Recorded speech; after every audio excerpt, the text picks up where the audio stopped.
Kicking off our list at number 10. Seam squirrels. I love squirrels. Being Canadian, we see quite a bit of them. They're a little too friendly for me at times, but they're great. During the Old West era, seam squirrels were, well, not what you think. Personal hygiene was not a priority for many people back then, obviously, and lice infestations were unfortunately quite common. Now, the type of lice that affected people during this time was commonly known as body lice, which is pretty horrible. That could be found in the seams of clothing, hence the term seam squirrels. Yeah, not actually a squirrel at all. It's just body lice. Gotcha. Body lice, of course, was a major problem during the Old West era, and they were responsible for the spread of diseases like typhus, trench fever, and relapsing fever. Relapsing fever? I haven't even heard of that one. That's terrible. These diseases were often fatal because, you know, ye Old West, and many people in the Old West succumbed to them. To combat the spread of lice and the, one of many diseases that they carried, people in the Old West often resorted to extreme measures, such as burning their clothing or even shaving their heads completely. That's why you see old cowboys and they look like they're stressed. They have no hair, their clothes are just gone. You're like, what happened? Lice. Lice happened. Some people also used remedies like vinegar and kerosene to try and kill the lice. So yeah, it was a rough time either way. Overall, lice infestations were a significant health concern during the Old West era, and they played a significant role in the spread of disease. Yeah, it wasn't just rats in the medieval era, it was also lice, which is even grosser in my opinion. Number 9, Old West dental. I could use some Old West dental recently. I'm chewing on one side right now, you know what I mean? In the Old West, dental hygiene was not a priority for everyone. They couldn't afford it. And also, dental care was often very sparse. You couldn't really find it anywhere for that matter. People generally didn't have access to modern dental tools or products, and many did not have regular access to any dentists at any point in their life, which is a sad but real fact. That would suck. I'm terrified. However, there were some basic dental hygiene practices that people in the Old West may have followed to keep their teeth, somewhat in their heads, keep their gums not rotten. Didn't do much, but did something. There were toothbrushes. Not many, but wasn't as good as Oral-B. There was some stuff. More often than not, you'd have to use twigs or chew on mint, that kind of natural survivor stuff. Some people may have also used a cloth or a rag to rub their teeth clean. Yeah, don't forget your tooth cloth before you go on vacation, I guess. Gotta and then put it back in your pocket. Your old woody teeth, gotta rub those. Access to professional dental care was limited in the Old West. Some towns, some had dentists, but all they did back then was just pull out the problem. They didn't give you a crown. They're like, which one hurts? All right, get out of here. All without anesthesia, so that's a great time. You're gonna remember all of it. Other options included a community toothbrush, which is hilarious to think about and also so sad. Yeah, some public establishments had a public toothbrush. Can you imagine?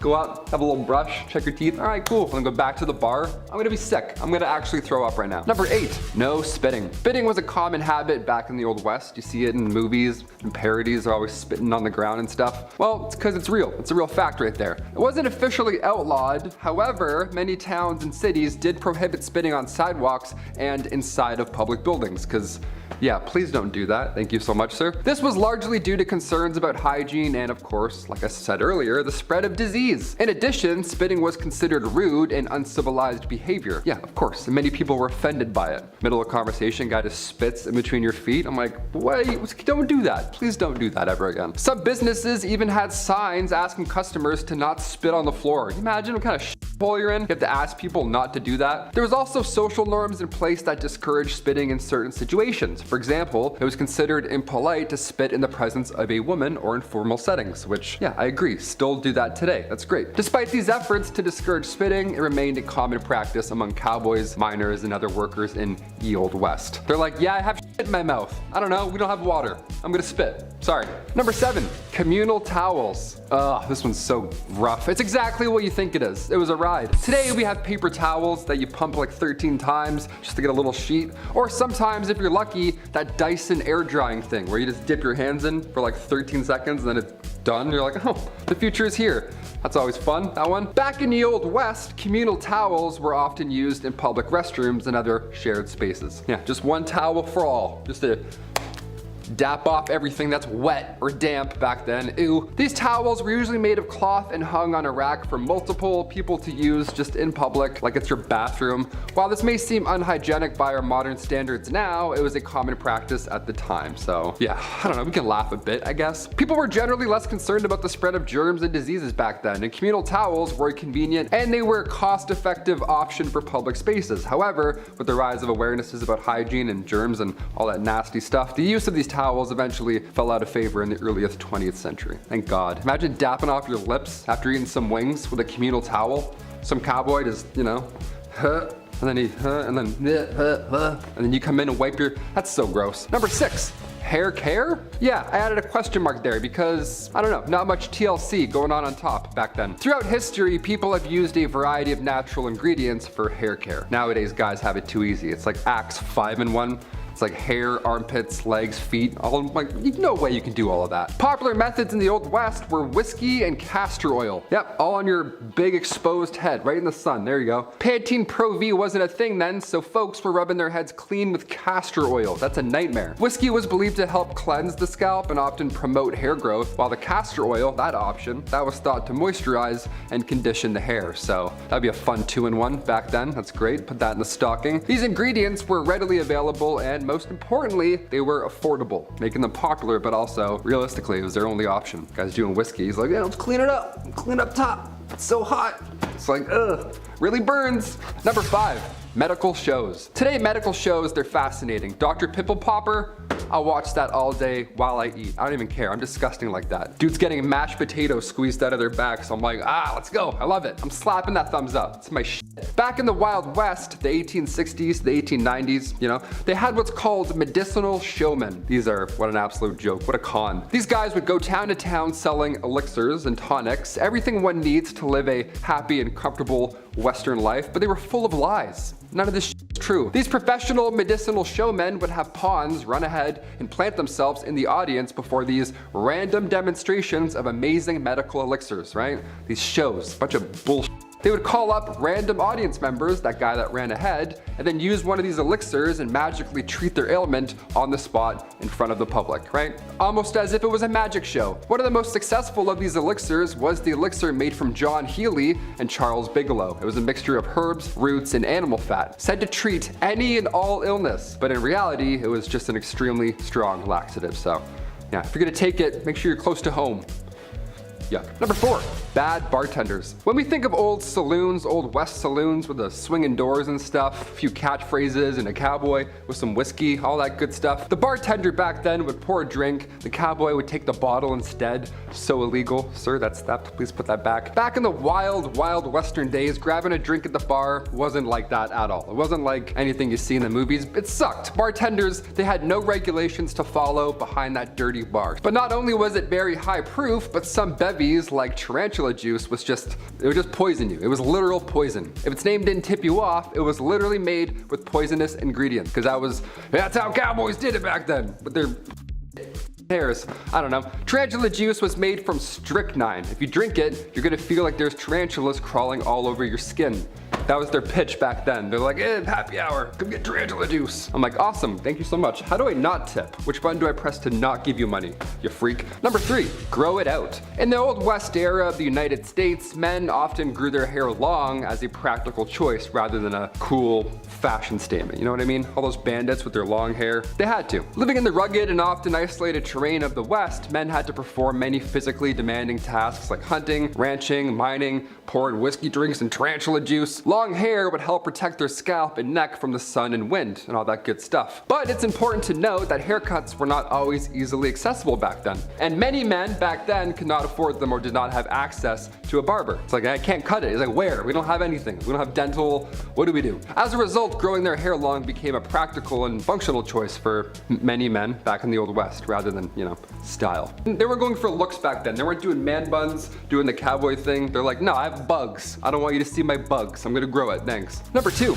outhouses. This one here stinks. In the Wild West, outhouses were sadly common as indoor plumbing was not yet available. Didn't think of that yet. So these structures were often simple and consisted of a small building, if you want to call it that, with a hole in the ground for your waste disposal, if you want to call it that. Now, due to the unsanitary conditions and lack of proper waste management and knowledge about germs and stuff, outhouses could attract a variety of insects and other pests, and it was just bad to go in there. Flies, mosquitoes, other bugs that were commonly found in and around these structures, and they could potentially transmit diseases to humans. So if you're in there, really get your business done and then get out. You don't want to waste time. You're not checking any tweets while you're in there, that's for sure. Despite the unsanitary conditions of an outhouse, they were a necessary part of daily life in the Wild West, and people learned to tolerate the bugs and just deal with it because they're like, you know what, this is better than going on outside. Whatever's going on out there, we're good. Close that up. One time I went to a cottage when I was younger, and my mom didn't tell me that they had only an outhouse,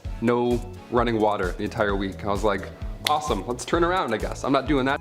I held it for like 7 days straight. It was a nightmare. And finally, number 1, broken bones. I'm lucky enough to have never broken a bone. I mean, knock on all the woods. But what if you did back in the old Western days, right? Then what would happen? But is a cowboy gonna heal you up? No. What if you were trying to learn a kickflip and you broke your leg? Then what? What are you gonna do? If the dental plan was any indication, it's not pretty, not a lot of options. In the Old West, broken bones were a common occurrence, particularly among those who worked in physically demanding jobs, like ranchers, miners, cowboys. Around livestock, those things kicking you randomly, something's gonna break. Treatment options were limited and often relied on first aid techniques, splinting the affected area with whatever materials were available, such as wood, cloth, or even animal hides. It sounds crazy, but back then that was really the only method for immobilizing broken bones. Pain relief, that was only provided with natural remedies, such as opium or willow bark tea, so you're gonna feel that entire healing process. It's gonna suck. More serious fractures, like ones that,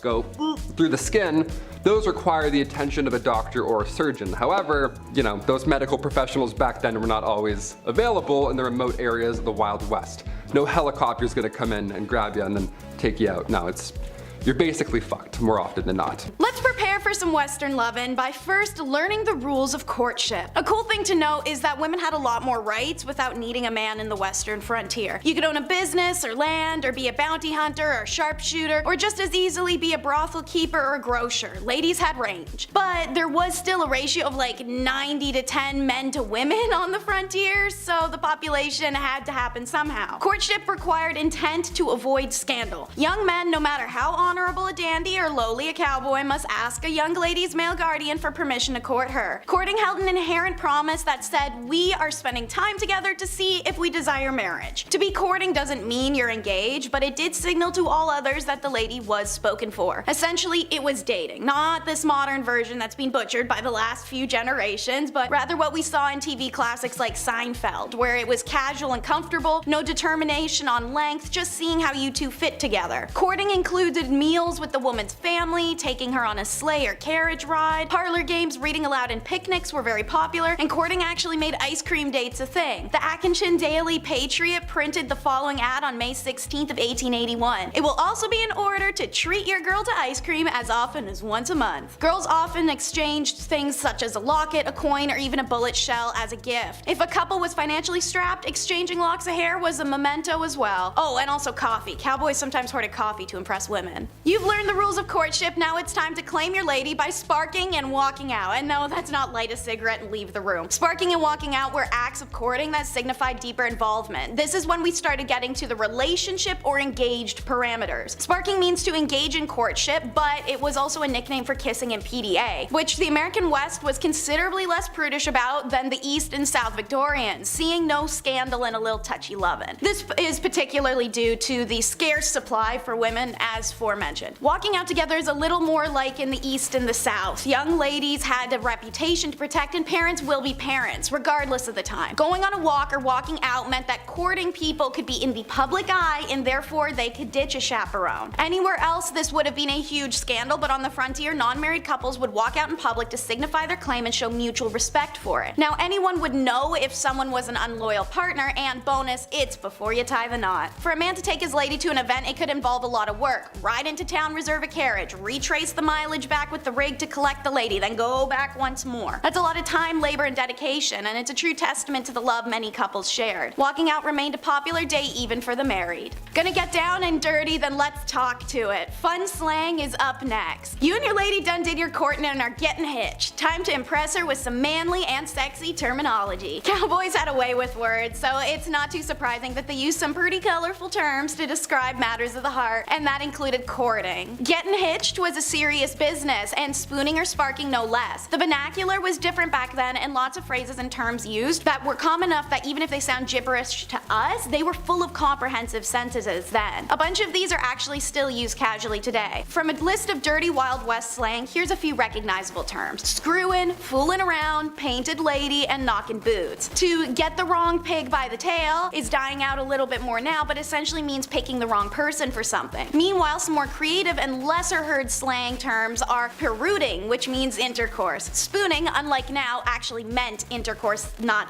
cuddling. And a California woman was a term for a separated but not yet divorced woman. Get the mitten was a playful way to tease your homie about getting rejected. For people with dirty mouths, they refused to get their mouths dirty. What do I mean? While some factors of the Wild West were a free-for-all, one thing agreed upon across the board of the Wild West was that oral pleasure was just a little too exotic. This finding is documented by Chad Heap's novel Slumming: Sexual and Racial Encounters in American Nightlife, 1885 to 1940, and states that the euphemism in cowboy slang for the act was the word French. It's not as if it wasn't anywhere else in the world or just had recently become a thing. The act had existed in many regions and goes far back into the BCs. It just seems that people in the Wild West felt it was a little too European for their liking. In fact, oral was so sparse that even the painted ladies were against it, shunning other workers who performed it and refusing to associate or even eat with them. Well, it's time to get freaky deaky, so let's talk contraceptives. Because it wasn't going in here or back there in the Wild West days, so ladies had an issue on their hands if they wanted to avoid a pregnancy but still wanted a literal romp in the hay. Especially since condoms did exist, but they were super expensive, so people had to find out prevention methods. Pregnancy and childbirth were incredibly dangerous at the time, and with so few women, it became a dangerous game to even get pregnant. In fact, men and women on the frontier passed during childbirth. Women were often left with the choice of life-ending pregnancies or noxious substances to prevent or diminish a pregnancy. These substances were also deadly and contained toxic ingredients, often from plant sources, that would end unwanted or simply prevent egg fertility. The long-term side effects for many women, especially those who worked in brothels and ingested these substances more frequently, would become infertile completely. Ovarian cysts were also a side effect, as well as hemorrhage or organ failure from overexposure to these poisons. It's sad, but in the Wild West, many women had to decide whether to have a baby or the high risk of possibly dying giving birth. Contraceptives, unspoken rules of oral, it seems like they could be hard to learn your birds and bees. So next up, the only way to learn was to learn by trying. That's right, the classic toss them in the deep end and watch them drown approach. Sure, you could get a vague idea as to what intercourse entails from living in towns that had literal brothels or semi-public intercourse, which we'll get to in a little bit, but it was mostly word of mouth or unhelpful packets called marriage manuals. These late 1800s safe sex brochures were laughably inaccurate and stressed the importance of only engaging in the activity during marriage. If you wanted to know anything beyond that, you'd have to learn by doing it yourself. As you've heard, it was pretty chill back then, so when it came down to some PDA and some romping, the whole abstinence pitch was about as useful as their killer contraceptives. There was no proper education on intimacy, which means not only did people not know enough about their parts, but they also had no knowledge of diseases that could come with them. These manuals also highlighted how self-given pleasure was unhealthy because of the use of human,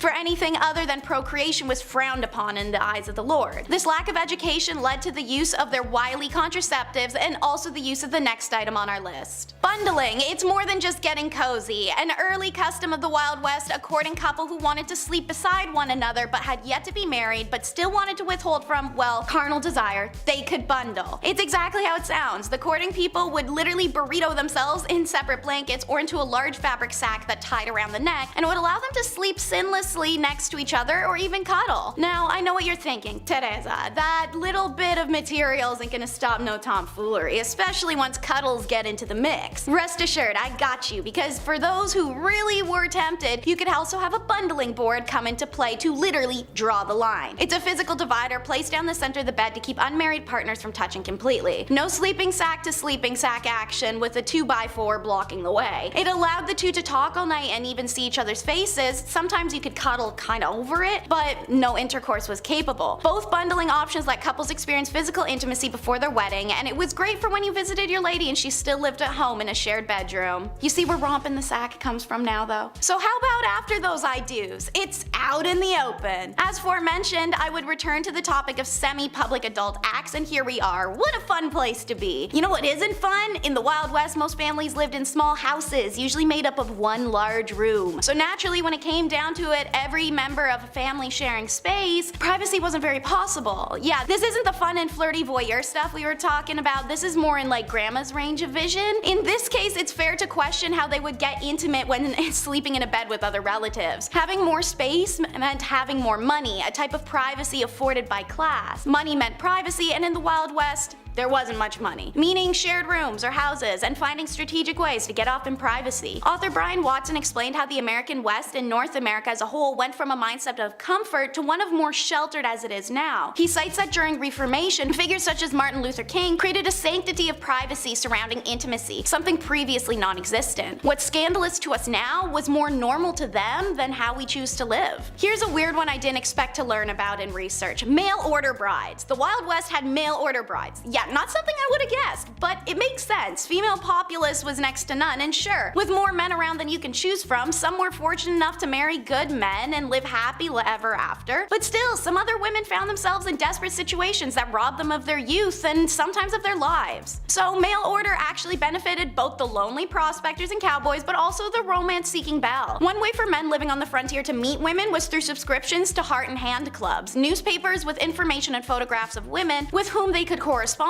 Eventually, a man might convince a woman to join him in the West, in matrimony, or a woman convinces the man. Social status, political connections, money, companionship, or security were often considered more than love in these arrangements. But some used these to genuinely connect and enjoyed a lengthy correspondence courtship. Some knew each other well and had courted prior to a separation, or were connected by their respective families in different cities. We all have that auntie telling us she knows someone she likes for us. Although some matches ended in significant disaster, others yielded lasting contentment and happiness. In brief, amazing women left hearth and home and traveled great distances to marry a man, and if they were lucky, it'd be one they'd fallen in love with through letters. And last but not least, homosexuality was no scandal at all. In fact, it was widely accepted, normalized, and not even questioned. Y'all think Brokeback Mountain came out of nowhere? Even though Victorians didn't write about it, homosexuality was very, very common then as it is today. But because the Victorians avoided the topic, Hollywood followed suit with depictions of the rugged cowboy and roguish Western life that was simplified and manly. This modern erasure of homosexuality, as well as the racial whitewashing of the cowboy image, has long since been disproven by modern research. Archival photographs, memoirs, diaries, and more open attitudes have uncovered the shocking underworld of the West. Wild West society didn't necessarily label people as homosexual or heterosexual, but rather allowed each person to be who they needed to be in any given moment. With women especially not as present in large communities such as a mining camp, some men would fill the role of a woman for physical pleasure and domesticality, and normal gender roles were challenged. This was recorded in Alfred Kinsley's 1948 study, Sexual Behavior in Human Male. This same study reported the highest frequencies of homosexual intimacy to be among men in the rural farming communities, and that cowboys and miners even often coupled up in unions known as a bachelor marriage. Part of this comfortable acceptance comes from the exposure to the neighboring indigenous communities, where we've always acknowledged two-spirit, an indigenous exclusive multi-gender identity, or simply beyond the grasp of sexuality and gender labels. The concept of cross-dressing or same-sex partnership is completely normal. It's crazy to think how LGBT people of the Wild West may be quite scandalized by some of our modern world's present mindset towards them. First up, let's meet Pearl Hart. And let me start by saying that there's like 3 Pearls on this list. Wild West was a big fan of that name. And Pearl was a big fan of the Wild West. She was born in Canada around 1870, and by 17 she was married to a gambler and on the train to the Americas, running from her terrible father and a life of disguising herself as a boy to commit thefts to scrape by. At 22, she attempted to divorce said husband to pursue further opportunities in the West. A total ride-or-die dandy, Pearl's husband upped his life to chase her down, and when he found her, Pearl was already living it up with cigarettes, liquor, and even morphine. He won her back, but only before being drafted. After her husband left to fight in the Spanish-American War, Pearl, who was using her old cross-dressing ruse to commit thefts and crimes alike, met a man named Joe Boot, who was a career criminal. They robbed stagecoaches for a while before she was caught and jailed. Hart is famous for saying, "I shall not consent to be tried under a law in which my sex had no voice in making." She was eventually released, to jail having helped her find sobriety, new skills, a career, and how to read and write. But the rest of her life is kind of unknown. America was shocked and thrilled by the idea of a female outlaw, and Pearl earned endless infamy from the age of 19. Newspapers clamored for interviews with Hart, while Cosmopolitan, a new magazine at the time, was obsessed with her and often sent reporters to try and get quotes out of her. The Old West never saw another woman like her. And Pearl wasn't the only one taking advantage of male privilege. Meet Charlie Parkhurst. And from 1812 until their death in 1879, nobody knew Charlie Charlie was biologically a woman. There's no official documentation on what Charlie identified as personally. If they felt themselves to be a woman or non-binary or transgender, we'll never know. The story goes that while in the poorhouse as an orphan, Charlie discovered that boys have a great advantage over girls in the battle of life, and they desired to become a boy because of it. But what we do know is that times were rough for ladies in the Wild West, so this crackerjack stagecoach driver decided to live most of their life as a man, driving stages for Wells Fargo and the California Stage Company, pulling cargoes of gold over tight mountain passes and open desert, at constant danger from rattlesnakes and desperados. But Charlie had the balls for it. They're remembered as short and stocky, a hard drinker, cigar smoker, and tobacco chewer who wore an eye patch after being kicked in the left eye by a horse, thus their nickname One-Eyed Charlie. Using their secret identity, Charlie was also a registered voter, and meaning they may have been the first American woman to ever cast a ballot, and nobody knew. After stagecoaching industry began to die due to the railroads, Charlie lived out the rest of their life raising cattle and chickens until their death in 1879. It was then that their true identity was revealed, much to the surprise of their brooding and brutal friends, and then it was documented to the world in newspapers, many of which actually appreciated who they'd been in their secret instead of belittling them in death. I'm sure Charlie would have loved to see that and know that. She's who you'd see in these old western films. Josephine Sarah Marcus, a smolderingly good-looking actor born in 1861, Marcus ran away to Tombstone, Arizona while touring with a theater group performing Gilbert and Sullivan's HMS Pinafore. She stuck around to marry Sheriff John Banham, but 2 years later when notorious criminal Wyatt Earp showed up, well, her marriage went cold very coincidentally as she got all hot over tall, dark, and handsome Earp. Josephine and Earp fell in genuine love, and she'd supposedly be the reason behind the famous duel at the OK Corral, a 30-second flurry of gunfire involving the Wild West superstars Doc Holliday, the Clayton brothers, and of course, the Earps. He, unlike many, was unbothered and actually more intrigued by her Jewish heritage. The Earps lived an okay life once they settled a bit, moving between mining and oil camps and eventually California to promote a movie about Wyatt Earp's lawman exploits. Unfortunately, Wyatt passes away before this is accomplished, leaving Josephine to battle it out with the studios and writers who take the original biography and turn it upside down. A commercialized depiction of her husband and an unflattering portrayal of her is released called Wyatt Earp Frontier Marshal. It came out in 1931 and fueled 50 years of Wyatt Earp mania, pro and con in print and film. Until she died, Josephine worked hard to have the correct documentation of her beloved life released. She passed away in 1944 and claimed until her dying day that Wyatt Earp was her one and only true love. Here's another one, Pearl de Vere. She is one of the most famous madams in history. This red-haired siren was born in Indiana around 1860 and made her way to Colorado during the Silver Panic of 1893. De Vere told her family she was a dress designer, but in fact rose to fame as the Old Homestead, a luxurious brothel in Cripple Creek, Colorado. The price of a night's stay could cost patrons $250, which at the time was insane, but more so in comparison to how most hotels at the time charged about $3 a night. The building was reportedly equipped with an intercom system and boasted fine carpets, imported furniture and drinks, and chandeliers. As beautiful as she was sharp, the Rose of the Wild Bunch. Daughter to Germanic mother and Native American father, Laura Bullion faced discrimination and inability to fit in right away. But that's okay, she followed her father in the footsteps of career criminal. And while working as an escort in Texas, she becomes involved with Will Carver, who had been her married-in uncle until her aunt's recent demise. Now widowed, Carver took 15-year-old Laura to Utah with him, where he begins working with Butch Cassidy and the Wild Bunch in 1898, as does Laura. Laura Bullion helped the gang by fencing goods and money for them and was known to the group as Della Rose and often called the Rose of the Wild Bunch. Her affections also turned to Bill Kilpatrick, a member of the group, and they became lovers. Having taken part in several train robberies with the Wild Bunch, Kilpatrick and Bullion returned to Texas with William Carver, where Carver was ambushed and killed by lawmen on April 1st of 1901. Bullion and Kilpatrick then fled to St. Louis, Missouri, where they were arrested on November 8th of 1901. Kilpatrick was found guilty of robbery and sentenced to 15 years in prison, while Laura was sentenced to 5. After serving 3.5 of those years, Laura was released from Missouri State Penitentiary at Jefferson City, Missouri on September 19th of 1905 and lived the last years of her life in Memphis, Tennessee, under the name Freda Lincoln, where she was a seamstress and a dressmaker. She passed away on December 2nd, 1961, and is buried in Memphis under a tombstone that reads Freda Bullion Lincoln, Laura Bullion, the Thorny Rose.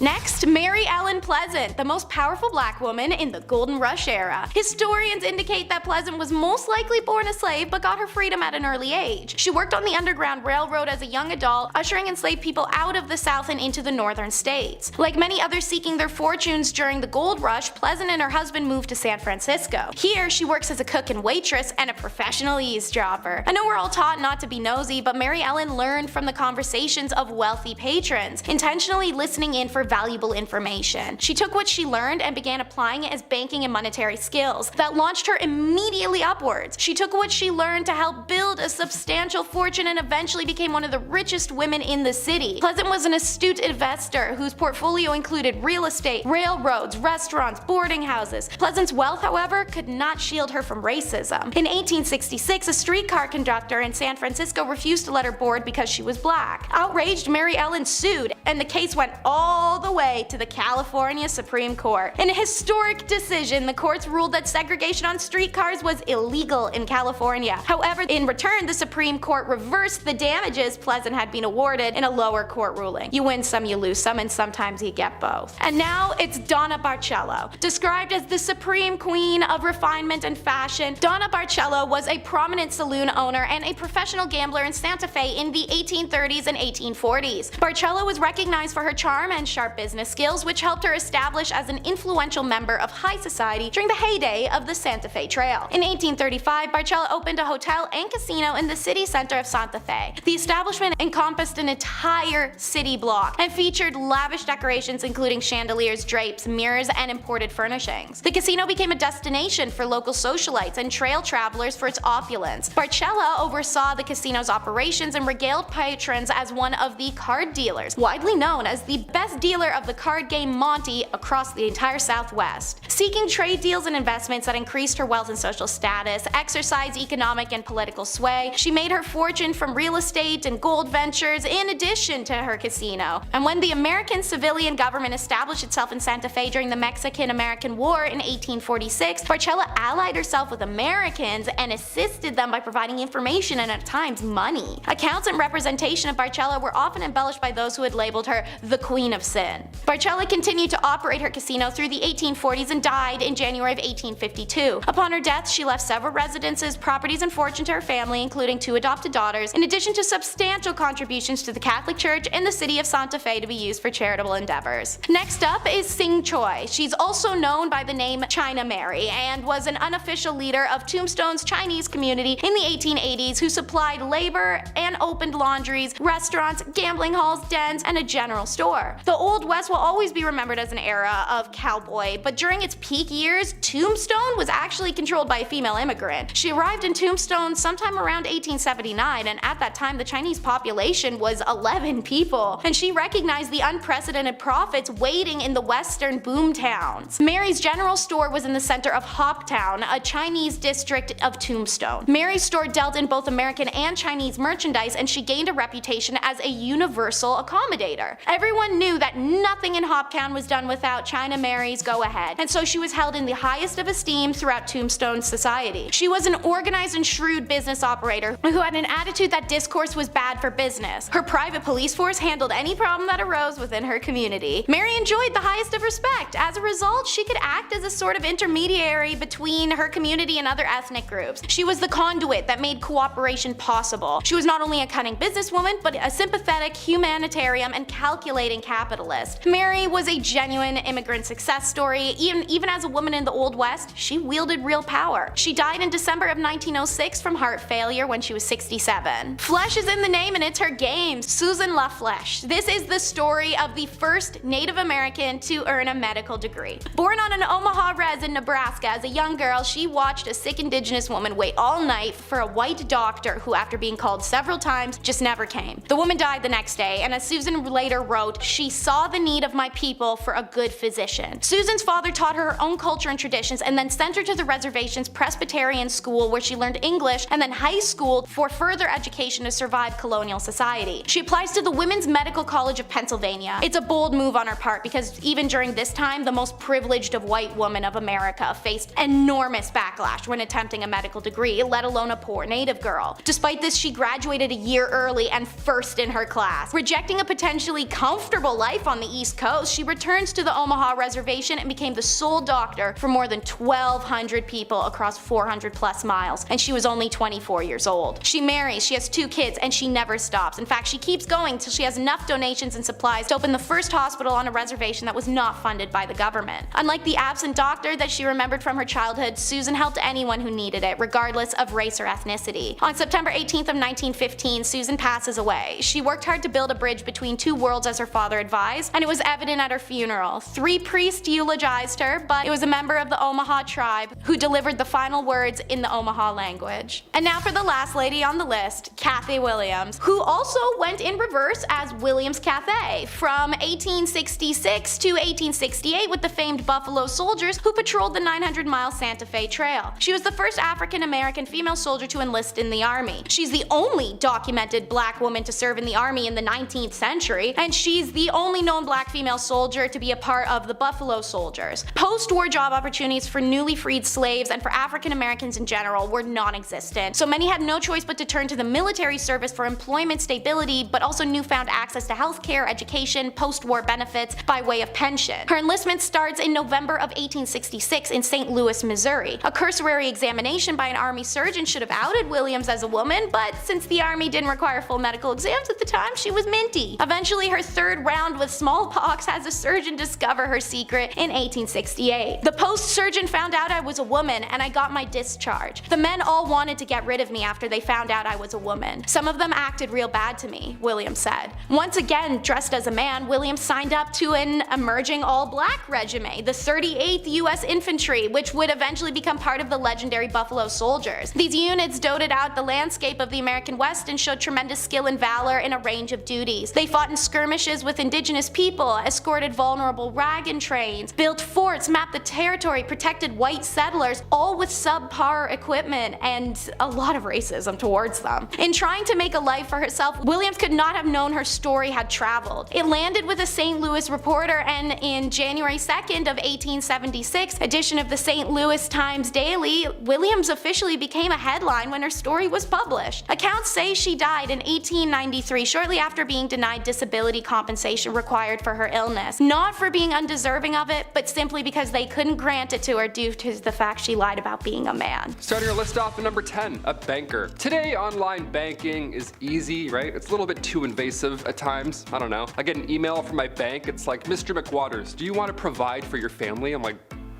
chill, relax. Back in the Old West, you didn't get a courtesy check-in email, you didn't have overdraft. In fact, the United States national banking system, well, it didn't even exist until 1863. Before then, you'd have what were called wildcat banks. And, well, these were pretty fun. Here we go. What they would do is wildcat banks, they would take deposits for a short amount of time, collect your life savings, and then unannounced randomly, they would disappear overnight. Just take all your money and then run for the woods. How horrible is that? Imagine going to the bank the next day and it's gone. The bank's just not there. You're standing there with a card. Like, hello? Where did I put this in? You're telling me they pretended to be bankers for months at a time? Fake mustache, oh hello sir, good morning. Stamping things that aren't even real. They did all of that and then they just ran away with all of your money. That's wild. I get it now. I get it. The Wild West. After 1863, a noble profession was to work at a bank, you know, and not screw people over for thousands of dollars. The Hudson Bay Company, Wells Fargo, these are all names that began because of these fake Looney Tune wildcat banks. So next time you see your bank call, be thankful. Don't be stressed, be thankful. They've got your back. They're not gonna run away overnight. Number 9, ranch work. Alrighty, I can't do yard work. I don't know if you can tell by my physical being, but I can't lift a brick. My back doesn't allow me to reach the floor. A weird curve in the back, I don't know. Pulling weeds physically hurts my soul. Or maybe I'm just lazy. One of the two, I don't know. Either way, the Old West would have been the end of Taylor McWaters. To be a cowboy, it meant lots and lots of ranch work. It wasn't all yees and haws and kicking around. A lot of the time you were protecting your cattle. That's stressful, right? All that meat just sitting there in the 1800s, good luck. Cowboys earned between $25 to $40 a month. Yeah, which sounds laughable now, but today that would be around $1,500 a month, which is fine. I mean, for a cowboy, I don't know, it's a bit less than. Do cowboys get sick days? Probably not. They probably just get sick. Number 8, railroad work. This is one of the few jobs from the Old West that I actively see every single day coming to work. Living downtown, they're always adding trains and bridges and not finishing any of them. And ideally, you don't want any toxic substance traveling down those lines, right? Fingers crossed. Well, back in the Old West, railroads were meant to assist the booming mining and ranching industries. Thing is, there weren't enough hands. There was not enough to keep up with the rate that they needed to. Like, who's gonna build a railroad? You know, who was the first person? Railroad workers, monthly, you'd make around $1,000, and this brought a wave of immigrants to the West. The Union Pacific and the Central Pacific Railroads, they all lay over 1,700 miles. Now, making this actual railroad, it destroyed the bodies of these workers, but without it, American history would not be the same. Couldn't imagine making a railroad. That is exhausting. Number 7, blacksmith. All right, close your eyes and imagine a blacksmith. Just any blacksmith from any time. Is he bald? Does he have a massive beard? Is he incredibly strong and wildly intimidating? Yeah, that checks out. That's what a lot of them look like. Missing teeth, banging something pretty loud, that's a blacksmith. Frontier times were almost a golden time for blacksmiths, believe it or not. Hammers, horseshoes, new railroads, it checks out. No, they didn't need any chainmail, but a saddle wouldn't hurt, that's for sure. We could use a saddle. They would earn up to $200 a day. Blacksmiths were always busy in the Old West. They doubled as auto repair services really at the same time. I mean, I don't know. A guy comes in with a busted up carriage. Well, now you're a mechanic. Yeah, go fix this wooden car. Good luck, you have one day. Here's 10 bucks. Number 6, journalism. Believe it or not, the newspaper business cleaned up shop back in the frontier. Everyone wanted to know what the tea was. Tucson, Arizona, for example, back in the day, back in 1831, that one town had 5 different newspapers. Yeah, even though there are only 465 residents, there were 5 different papers. That's stressful. How do you keep up with that much news? I mean, to be fair, before radio and television, yeah, there's probably lots to talk about all day long. That's pretty much all you can do, just talk all day long, so I get it. The industry provided jobs as well. It's very much like YouTube. Here, there's writers, there's hosts, the design and print staff, we have editors. It was a little easier than laying down a railroad, that's for sure. So when it came to jobs, yeah, journalism wasn't that bad. Definitely better than doing anything that has to do with this motion, that's for sure. Number 5, mining. A study done at a mine in Butte, Montana found that miners were dying from tuberculosis. A lot, like 10 times more than they should be. Not should be, but you get what I'm saying. The mining industry is crazy dangerous. Safety was often overlooked and the health of these miners was, well, non-existent at the time. The first gold rush was back in 1799. This kicked off everything. A young man named Conrad Reed, he found this bright yellow rock. He had no idea what it was, and for years, he and his father, John Reed, actually used it as a door stopper. Yeah, this 17-pound nugget of gold just keeping a swift breeze rolling through. It's worth a bit more than a door stopper today, and this actually ended up changing the entire industry. Gold mining got so popular that Congress had to build the Charlotte Mint just so they could handle all this incoming gold found in North Carolina alone. It's pretty cool. You have to make a mint? That's how much money you're making? Buddy, I want a mint. Number 4, law enforcement. Of course, this too was a little different back in the Old West. There are not many body cams back then, I'll tell you that for free. Movies and television, they like to show the Old West as a lawless, rootin' tootin' time, and while sure, some of that is true, it wasn't as terrible as we think.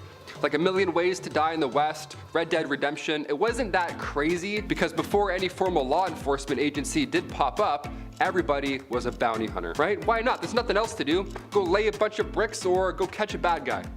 50-50, both are quite dangerous. Eventually, positions like that of a US Marshal began to pop up more and more, and well, now there's a bit more order to the system, that's for sure. A bit, just a little bit. Number 3, barkeep. All right, I love pubs, big old fan of pubs. Never been to a Wild West rootin' tootin' pub, but I'm in no rush. They always have weird drinks like venom snake juice or whatever, like spider ale. I'm like, I don't want any of these poisons. How about a beer? Just a beer, thanks. Bars in the Wild West, not so fun. Not a lot of open mics going on back then in the 1800s. No karaoke night back then. See, back then, these saloons were just for business. That's it. You don't have a mustache and a business plan, get out. In the 1850s, saloons would price their drinks depending on how far away you had to travel. Can you imagine that? In the Yukon, their shot of whiskey was 50 cents a pop. Now, that was a lot back in the day, but if you were to ask for the same drink in a local saloon, say in, I don't know, Colorado, it'd be a lot cheaper. Pretty ruthless. That's rootin' tootin' ruthless. The odd time you would have poker, dice, maybe some guy in a piano with some jazz fingers, sure, but most of the time, business only. When saloons first popped up in Wyoming back in 1822, most of the time, it was only reserved for lawmen, miners, or gamblers. If you don't have any of those 3,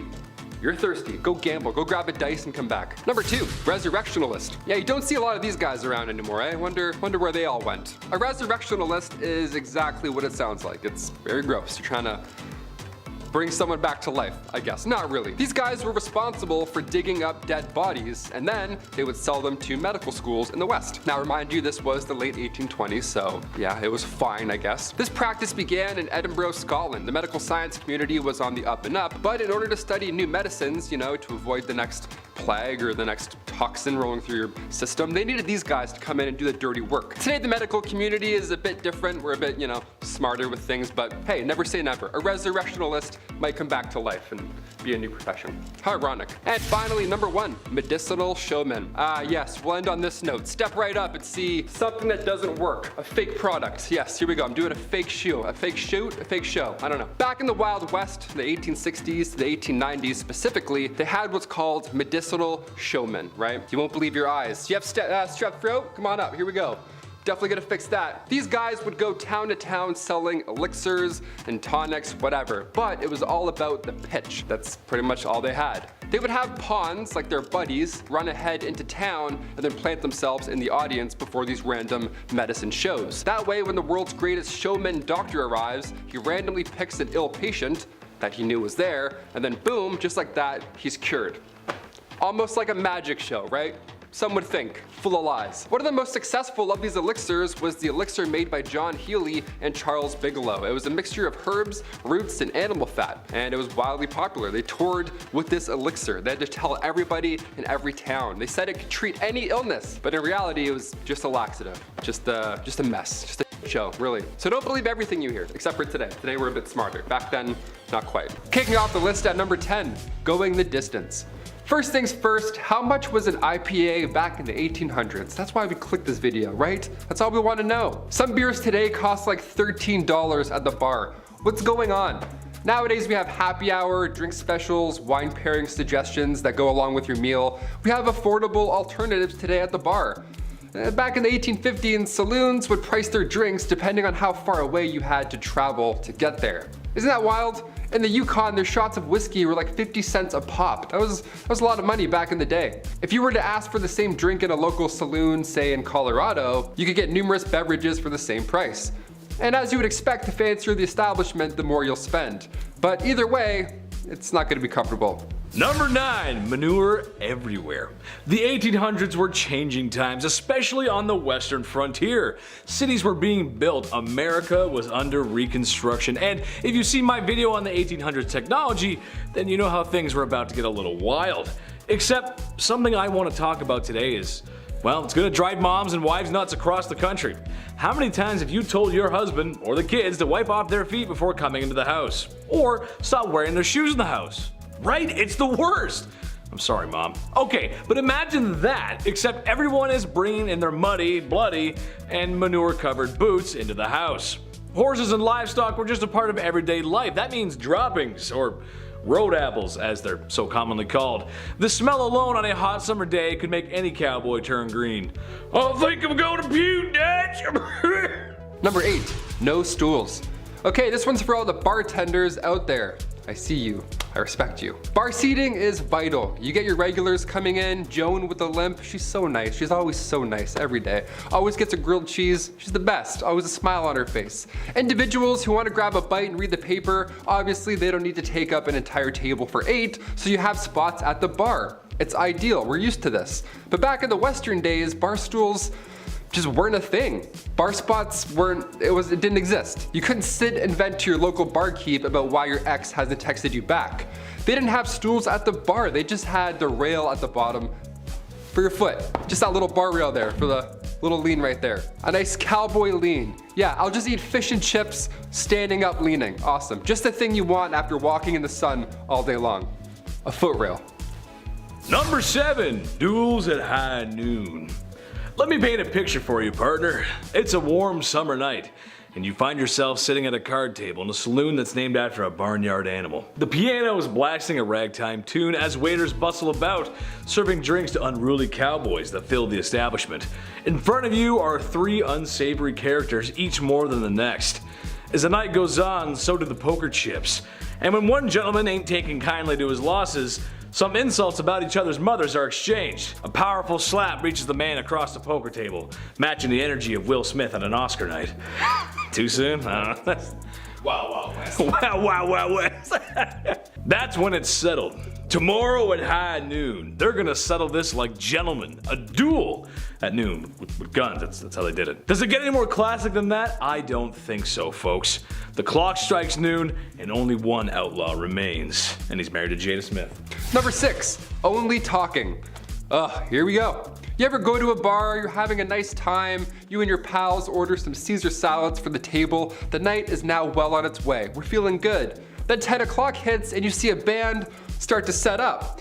Okay, game time decision. Do we settle up and leave before they start? Or do we give them a chance, end up feeling bad, and feel obligated to stay until the very end at 3 a.m.? It's tough. Usually the latter ends up happening. Back in the 1800s, we didn't have to worry about such an issue. Most of the time, these saloons were just for business. The odd time you would have poker, dice, a piano perhaps would be in the room with some jazzy fingers making an appearance. But when saloons first popped up in Wyoming back in 1822, most of the time it was for lawmen, miners, gamblers, just pure business. Not many blind dates happening in booth 16, you know what I mean? Number 5, comfort of the ladies of the evening. Now being that it's the Old West and there was just a shootout in the street, folks need to take their minds off of such horrors. Add into the mix long hard days tending fields and livestock, people need to take off some steam. The local saloon is there for that. However, like a hidden menu at McDonald's, there's some other activities a man can engage in that aren't perhaps a regular service. Who the hell am I kidding? Ladies of the evening were quite common back then, actually. Naturally, it was a very dangerous job. However, if anything good can come from that, it's that in some cases these women became very wealthy enough to become the madam of their own establishments. And in some other cases, these madams were using their wealth to invest back into their towns, like building schools, doctor's offices. Imagine getting treatment from something and the doctor says, "These bandages were brought to you by Madame Dover's Wicked Wizard Vacuum Double Sloshy Slush 9000. It's a great product, what can you say? Number 4, interior decor. We've seen a Western saloon in movies. More often than not, it's the swinging door. You know, the classic, they always kick it in, boom, and dust everywhere and all over the place. Dust gets all on people's meals, the classic. You sort of need to kick those doors open, kind of, also. Because if you go through slow, it's just weird. It like pushes your clothes back. You need that cowboy momentum. In reality, there weren't a lot of swinging saloon doors. In fact, most saloons across the West were in pretty rough shape. They didn't look like a Tarantino set at all. They looked like that one pub in that one town that one time, you know? Just not clean, not clean at all. You ride by, you're like, is that still open? How is that still open? These saloons were tiny rooms. We had stools or chairs made of fur. You know, no one's running fish tacos to tables in the 1850s. It doesn't always smell like a nice pub. You don't see something go by and you go, ooh, what's that? I wanna have that. No, that doesn't happen here. One of the fanciest saloons has to be the White Elephant in Fort Worth, Texas. It was 2 stories and it served fresh fish and oysters. Apparently it was a lovely time. Number 3, manifest destiny. The destiny of America. There's a famous poster somewhere. It's like an angel guiding the pioneers west. It's like pointing, doing something like that. Back to the history. What is manifest destiny? Well, for our non-American audience, it was this very core belief that since America had won its independence and begun expanding west, that they were destined to do so and keep expanding. And expanding. Why should the freedom train stop here, right? Coast to coast, baby. And maybe buy Alaska from Russia, since, well, they're not really using it. Okay, and maybe Hawaii. They got pineapples or something, I don't know. Alright, maybe even heavily influenced places that are beyond US borders. But all that American influence and imperialism starts here. Imagine being the pioneer who dared to venture west, like the Great Oregon Trail, or those who crossed the desert states. And some really religious folks that found a salty lake in the desert looked at their wives and said, I need at least 2 or 3 more. God bless America. Number 2, mixologist. You ever go to a pub, like a chill pub, dare I say a restaurant, and a dude with a mustache thinks he's in Peaky Blinders for no reason behind the bar? He's flipping bottles that don't need to be flipped, he's lighting shots on fire.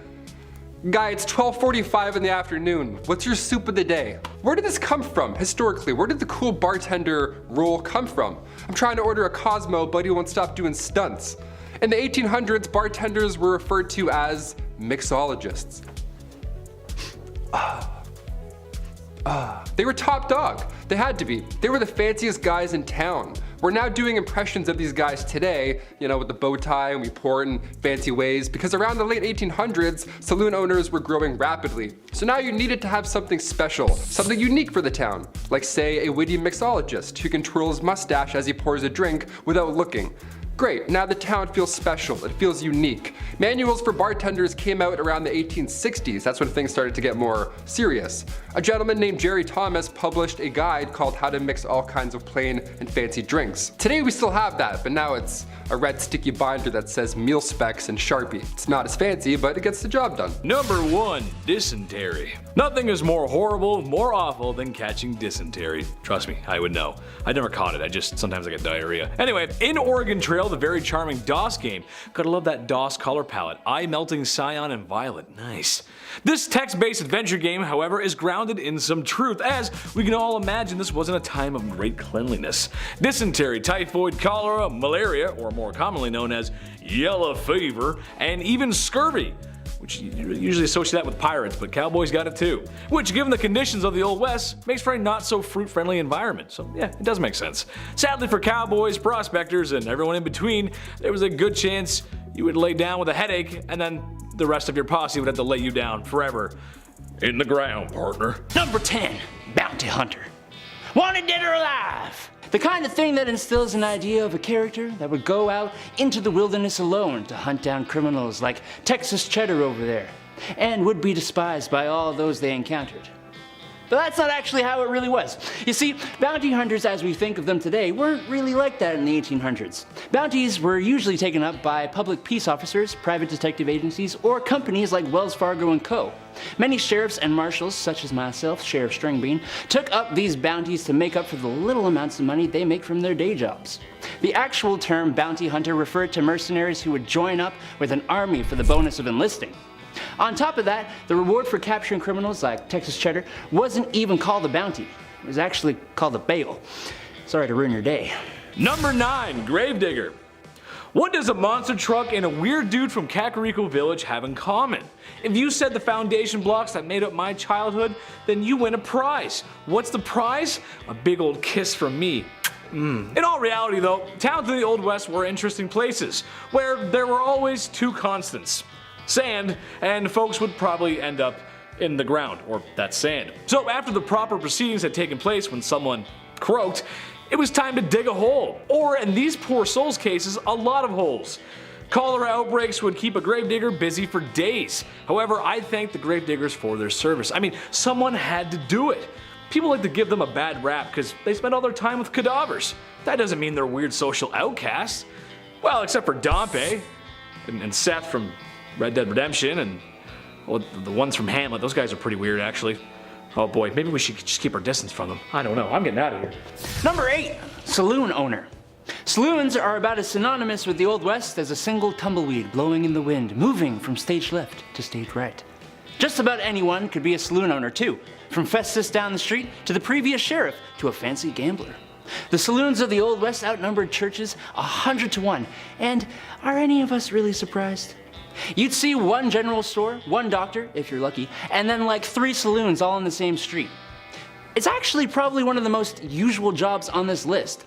It was also one of the most accessible jobs, usually being what people turned to when other avenues of employment ran dry.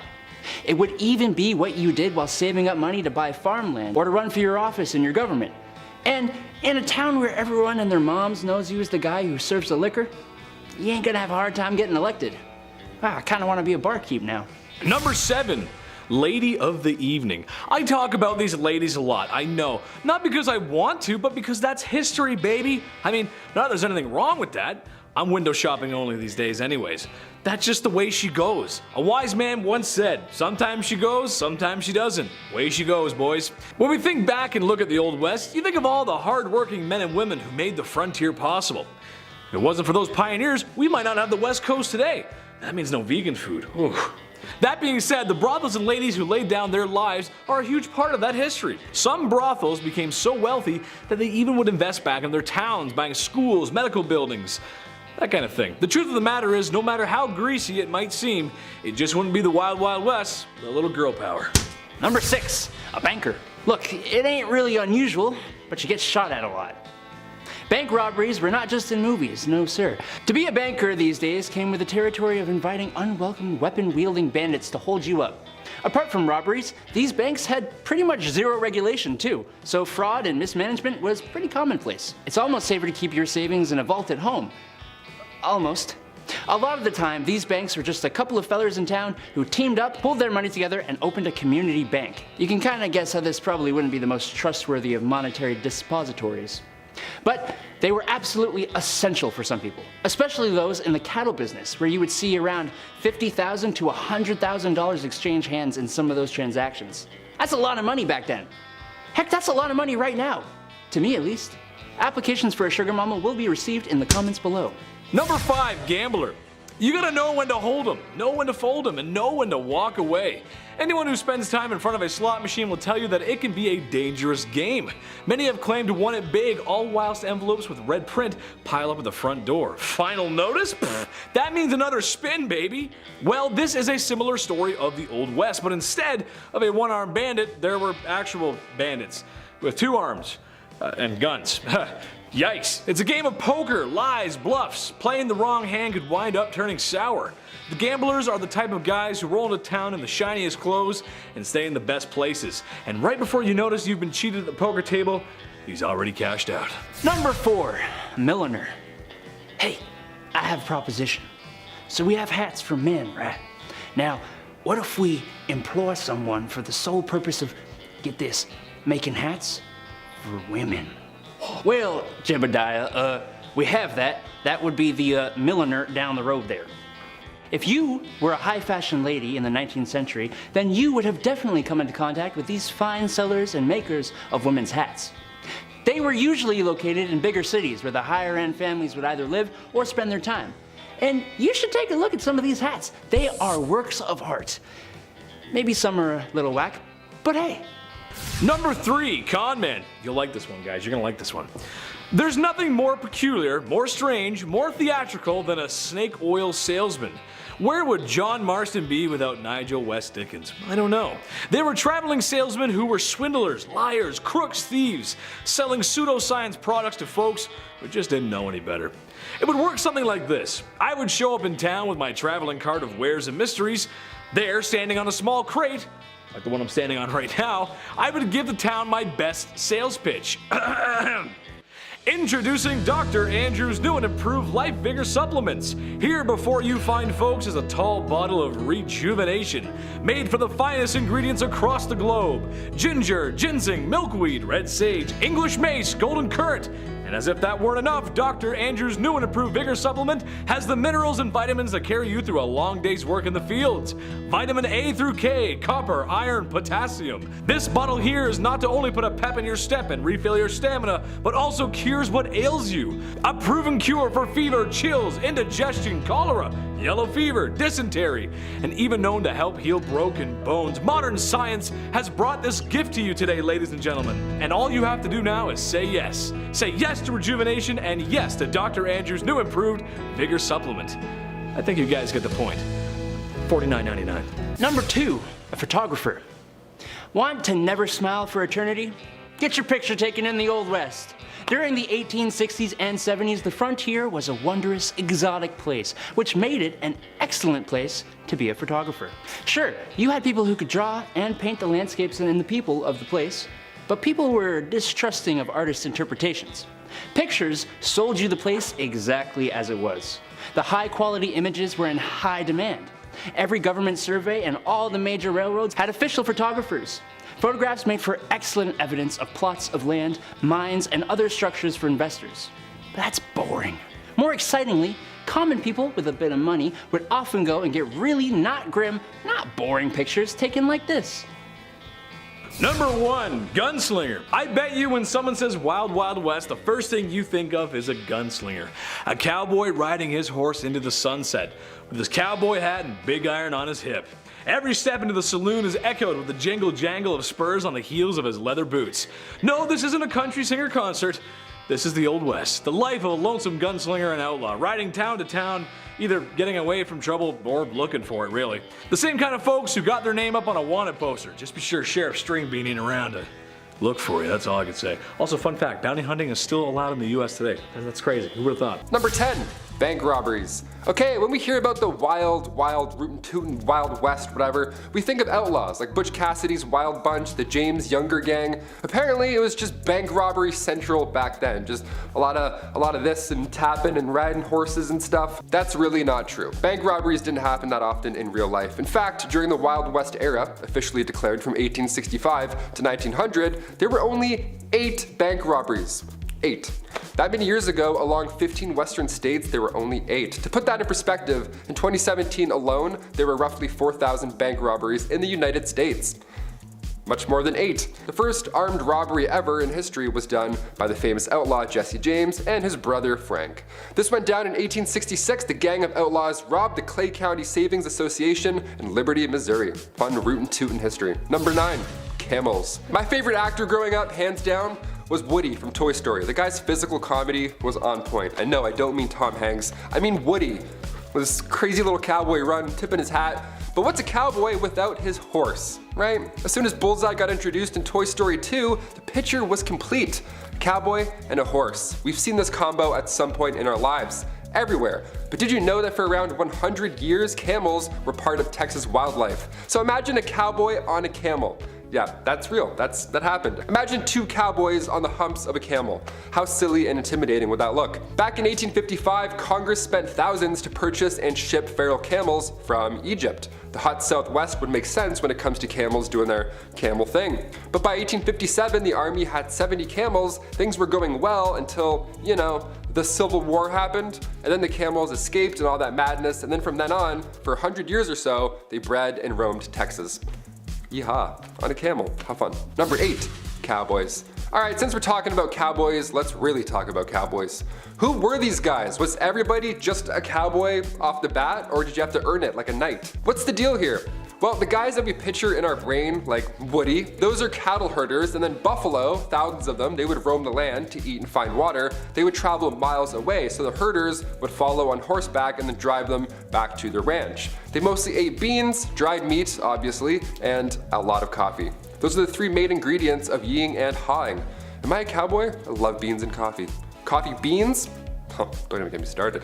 A classic Western outfit was the denim jeans and chaps, the leather covers that, go over your legs. The large rim hats were called Stetsons. Aside from looking cool, they were large enough to keep the sun out of your eyes. That hat would also double down as a drinking bowl for their horse. Sharing is caring.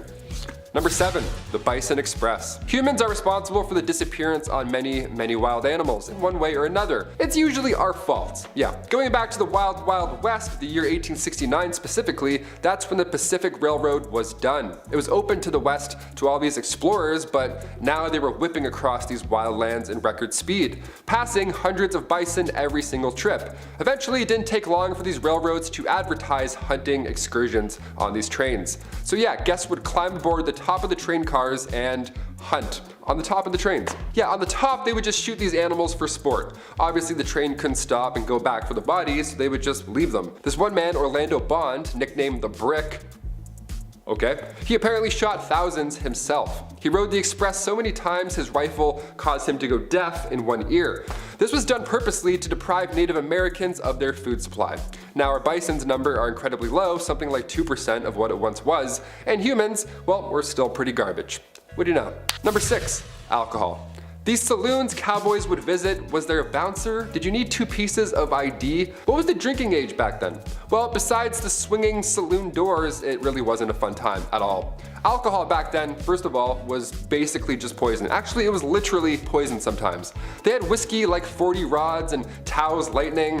You have a couple of those and you're literally passing out in minutes. Nobody was getting cut off in old-timey saloons. The bartender wasn't like, hey, how about a water, buddy? Let's get you home. No, it was a show. They had this one drink on bar rail called tarantula juice. Yeah, happy 21st birthday. Go throw up. It was made from strychnine, which was actual poison. So when the whiskey wore off, the strychnine would be left over in the patron's body, and it felt like tarantulas were crawling all over your skin. Ugh, yeah, I'm good with a Bud Light Lime. Thanks, man. Number 5, the gold rush. Picture a billboard for the Wild Wild West, okay? What's on it right now? A cowboy tipping his hat in the corner, with 4 missing teeth, a sunset in the corner obviously, maybe a horse, and also a bunch of gold stacked up in a mine, right? Well, we've heard about the Wild West here and there, but was there really a massive gold rush? The California gold rush of 1849, despite what history commonly believes, wasn't the first big gold rush, not even close. The first one was back in 1799. A young man named Conrad Reed found this yellow rock right on his property. He had no idea what it was, and for years, he and his father John Reed used this rock as a door stopper. You already know where I'm going with this. This 17-pound nugget of gold, which is worth a lot even today, back then this information was game-changing. Congress then built the Charlotte Mint just so they could handle all this incoming gold found in North Carolina right after. Then later in 1828, more gold was discovered, but this time in Georgia. This was the second rush. Then come 1848, James Marshall found gold at Sutter's Mill, California. After the third one though, that's when the thousands moved out west. That one had the biggest pull, so it's pretty big, but not the first. Number 4, the OK Corral. The shootout at the OK Corral went down on October 26, 1881. It's known as the most famous shootout in history. But should it be, really? Going back to Tombstone, Arizona, it's 3 p.m. and we have men of the law and of course outlaws all in the same block. So naturally, trouble ensues. There's not enough land here for all of us, some rootin' tootin' shit. There were about 8 men involved in the rumble, but it barely lasted 30 seconds. Also, it's important to note the gunfight at the OK Corral wasn't even at the OK Corral. It happened near the intersection of 3rd Street and Fremont Street, right behind the corral. Yeah, details matter. 3 lawmen were injured and 3 cowboys lost their lives. Yeehaw. That was a sad yeehaw for you guys. This is why you don't organize shootouts at 3 p.m. I don't know, everyone's drunk, there's bad decisions, apparently there's bad aim. Just slam some milk, shake some hands, go home. Simple. Number 3, Helena duels. So we talked about the bizarre ways folks would settle beef back then. They would slam tarantula juice and shoot animals from the top of locomotives, have a 30-second fist fight in the middle of the day, and then go home. But have you heard of these Helena duels? It began, of course, in Helena, Texas, aka the toughest town on earth, at least it was back in the 1800s. The Helena duel began here. There's even a movie called The Duel with Woody Harrelson and Liam Hemsworth. They show this style of combat in a pretty brutal Hollywood way. Both opponents had their left hands tied together with buckskin, and then each were given a small knife with an even smaller blade. It had to be short enough so it didn't reach any vital organ. That was the Texas trick. Then they're whirled around until they're dizzy, and then it gets really loud, really messy, and really bloody. Last man standing, pretty much. The crowd, of course, watches and places bets, which is always insane to me. I can't watch UFC sometimes. I don't like seeing things break, let alone a Helena duel. Catch me inside sipping milk, texting my ex. Hard pass, freaks. Number 2, train games. Entertainment was always a hit or miss when it comes to these historical lists. The Romans held gladiator battles with animals that drew in thousands of spectators from across the land. Well, in 1894, William Crush, a railwayman, had this event in mind that would for sure go down in history. Oh buddy, did it ever. William Crush wanted to secure the future of the railroad company in Missouri, Kansas, and Texas. And to do so, William made an entire temporary city appropriately named the City of Crush. Nice. There was a carnival for children to enjoy and all that jazz, but the main pull for adults was the train smash. The collision of 2 40-ton steam trains was meant to be the talk of the town. Look at these Goliaths as they smash, crush, into each other. How fun. Yeah, the trains collided, it worked, and the darndest thing happened. They blew up. Yeah, it's almost like they caused a disaster for popularity. Neat. 40,000 came in and many left injured. A couple of people sadly didn't leave at all. One survivor ended up getting 10 grand out of the deal. His name was J.C. Dean, and they lost their eye in the explosion, so the company gave them a lifetime railway pass. Just the thing you want right after that horrific event. Sorry about your eye, here's free PTSD as well, anytime you want. Enjoy. Crush was later rehired by the railway after it gained popularity. Yeah, this happened back then too. Somebody does something horrible, and then now all of a sudden they're famous. Hashtag chairgirl. And finally, coming in at number 1, Elmer McCurdy. This one is insane, I had to end with it. Elmer McCurdy, back in 1911, he decided to be a rootin' tootin' criminal, and he attempted to rob a train. Unbeknownst to him, that train was not full of gold, but rather passengers. Collecting a whopping $46, which back then was still pretty good, he was quickly shot by a lawman afterwards. This is where things start to get insane. Yeah, I say start. Elmer's body was embalmed and sold by the undertaker to this traveling carnival. His body was an exhibit almost, with his story attached. And for the next 60 years, his body, this prop rather, was passed around, sold between haunted houses and wax museums. Eventually, the guy's body, his real body, don't forget, ends up in California at an amusement park funhouse at Long Beach. Now, come 1976, there's a crew there filming for the $6 Million Man Show, and that's when Elmer's finger breaks off accidentally. Some key grips like, whoops, revealing it was an actual mummy. They went to film the $6 Million Man and ended up finding the $46 man in real life. How gross is that? Starting our list off at number 10, no bar stools. This one here is for all the bartenders out there. Okay, bar seating is vital when you go out. It's the first thing that you see when your random party of 12 arrives, then asks for spots all of a sudden. So it's a little jarring to imagine a world where you couldn't sit down at a local pub. Yeah, standing room only. That's it, don't lock those knees or get too comfortable. You got your regulars coming in often, right? You got Karen with the limp. She's so nice, she's awesome. Imagine if she had to stand up the entire time. No way, get out of here. We have a booth just for her all the time. She always gets a grilled cheese, so nice. Back in the Western days, bar stools weren't a thing. In the 1800s, you couldn't sit and vent to your local barkeep about why your ex hasn't texted you back. No, that wasn't a thing. They didn't have stools at the bar, nothing, just one rail. Just a bar rail to put your foot on and then have a weird balance the whole time. That's great, that's awesome. I feel like a cowboy already. Just a nice cowboy lean, that's comfortable. I'll eat fish and chips standing up, I guess. Let's move on. Number 9, medicinal showmen. Back in the Wild West, I mean from the 1860s, from the 1890s really, they had these medicinal showmen. And it's exactly what you think. It's ridiculous. Step right up, you won't believe your eyes. Cough syrup. Crazy, right? So these guys would go town to town selling elixirs and tonics, but they would really nail the pitch. I mean, that's all they had back then. There's no science to back them up. There's no Yelp reviews. They would have pawns instead, like their friends, run ahead into town and plant themselves in the audience before these random medicine shows. That way, when the world's greatest showman, doctor arrives, whatever, he randomly picks an ill patient and then boom, just like that, they would be cured. One of the most successful of these elixirs was the elixir made by John Healy and Charles Bigelow. It was a mixture of herbs, root, and animal fat. It was said to treat any illness, but in reality it was only a laxative. What a fun show that is. Step right up. Not that close. Trust me, not that close.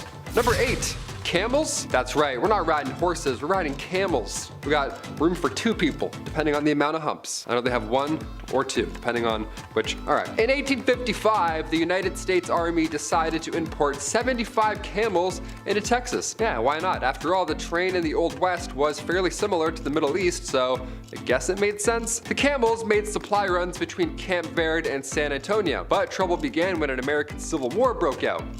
Yeah, a little bit of a thing happened there. Now eventually the camels were sold off or simply let go into the wild where they multiplied and began to cause havoc and then so on and so forth. So much so that folks began to spin urban legends, such as the Red Ghost, which was a 30-foot tall creature that made people quiver in their birches or britches, I don't know what they say, jeans or pants, whatever's Western, the Western version of pants. Trousers, that's British. Trousers is definitely British. It's not a cowboy at all. But in reality, it wasn't a monster, it was just a camel. But yeah, camels can be pretty frightening when you see just a silhouette. Again, with the 2 humps, it looks like a monster for sure. I was a kid, I went on a camel ride once and I cried. Never doing that again. Oh, so that's pretty cruel.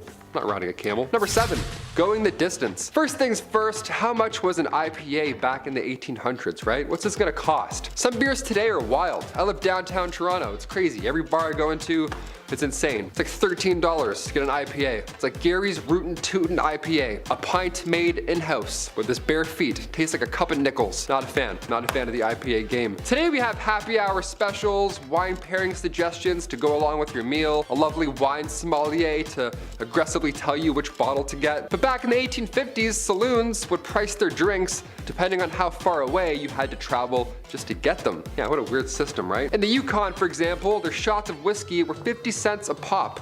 Now, that was a lot back in the day. So if you were to ask for the same drink in a local saloon, say in Colorado, well, it'd be a lot different, it'd be a lot cheaper. If you kick the saloon doors open and you're out of breath, well, it's very clear that you've traveled a long way. Hey, this guy's out of breath. Let's charge him double for all of his troubles. Why not? Let's go. Get off the floor.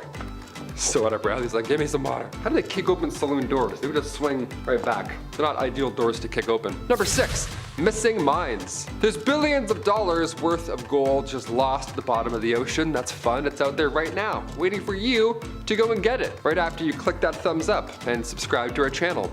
Right after you do those things, go and find that gold for us. But if swimming isn't your thing, no problem, try the West. Plenty of gold out there. There's dozens of lost treasure troves just hidden in mines, like the San Saba gold mine, for example, or the Wheelbarrow mine, for example, or more that I'm not gonna name because, well, maybe I'll go check them out myself, I don't know. None compare to the Dutchman mine. That one is very special. Now, this legend has it that a man named Jacob Waltz, a German prospector, he found the richest gold mine in the world. Now, that's what he told his friends. And would we ever lie to our friends about gold? No, never, okay? I certainly wouldn't. It's definitely real, man, for sure. The first gold rush was back in 1799. A young man named Conrad Reed found this big, shiny, yellow rock. He had no idea what it was. And for years, he and his father, John Reed, used it as a door stopper. Yeah, the 17-pound nugget of gold. He just grabbed it, threw it on the floor, and then held his door open all day. Hey, come on in, here's company. Watch your foot over that big stupid rock. Back then, this information was game-changing. Congress then built the Charlotte Mint just so they could handle all this incoming gold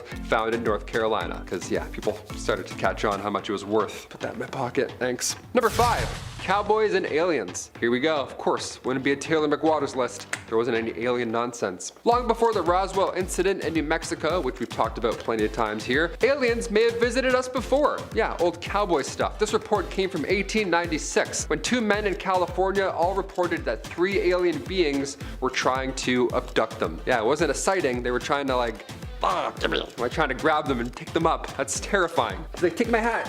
One of them was even a colonel. Colonel H.G. Shaw and Camille Spooner were both going from the town of Lodi to the Fresno Citrus Fair, which sounds like a wonderful time. Sounds like a great fair. But en route, they were greeted by 7-foot-tall, slender aliens. Apparently, that's pretty jarring. The aliens didn't end up taking the 2 men because, well, they were too heavy and, well, one's a colonel, so he probably, gave a nice left hook or something. But they said they fought off these aliens. That was their legit excuse why they didn't get abducted into outer space. Because 2 cowboys fought 7-foot-tall aliens. Do we buy it?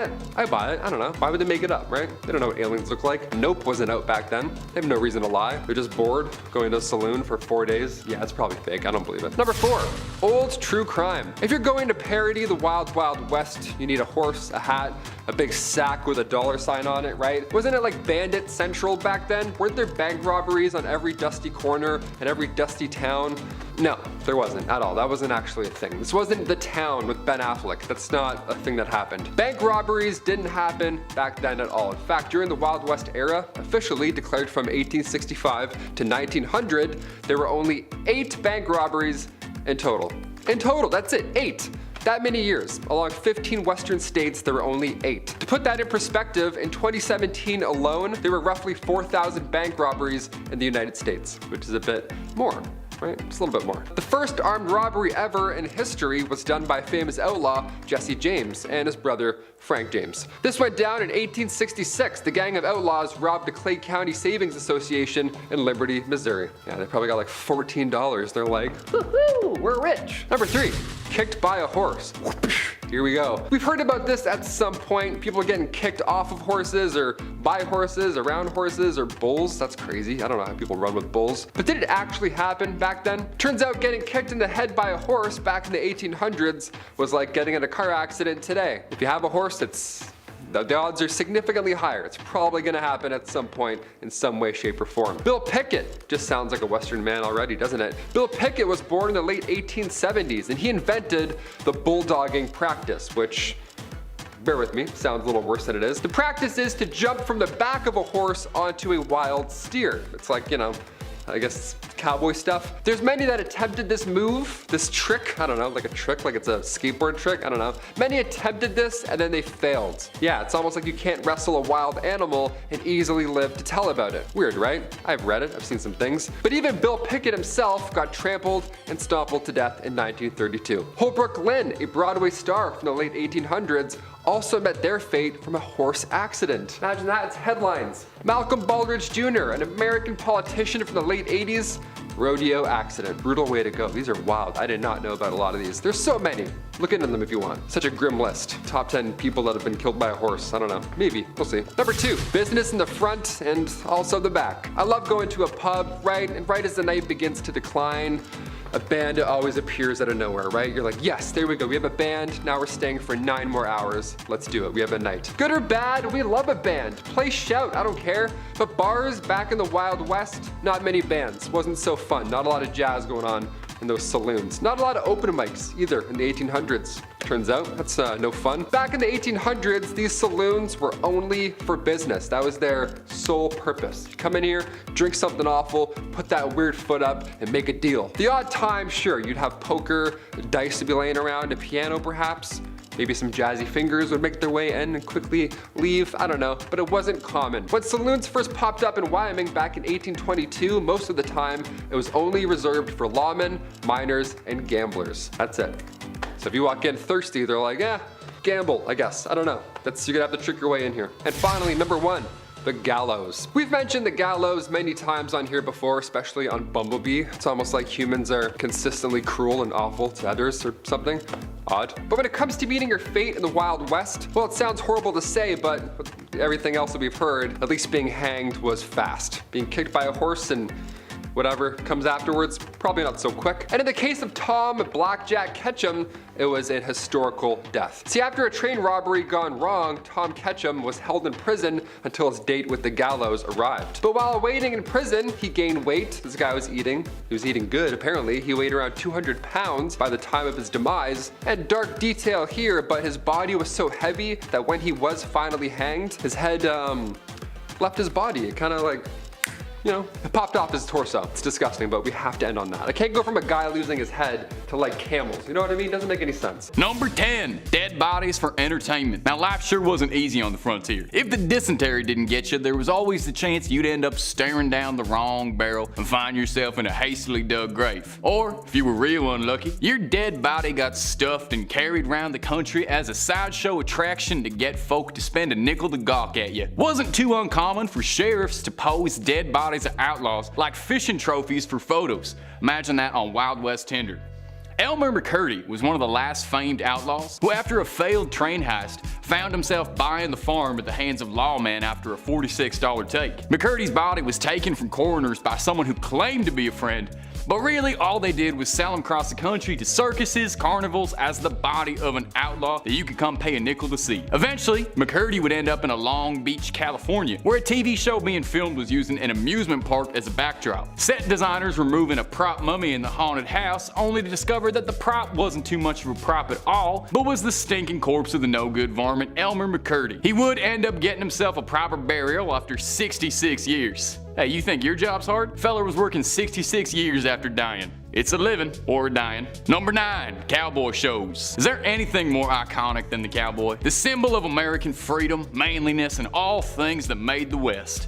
Rough, rugged men with thick calluses from hard days working the field, not sitting around playing pretend, except when cowboys would play pretend on stage for sold-out audiences. Now, there weren't too much to do out in the Old West. TikTok was just what you heard if you listened to a clock. So one way folks on the frontier really enjoyed passing the time was watching a cowboy show, where the slingers of Western legend like Buffalo Bill would perform all their best tricks, or recreate stagecoach rivalries, or buffalo hunts for thrilled audiences. Now, these weren't particularly well-written shows or well-acted shows. These fellas weren't thespians now, they were men of the road. But imagine this sort of thing now. Imagine going to a show to watch a Marine fire off a bunch of rounds and pretend to rob a truck. Be kinda weird, I guess.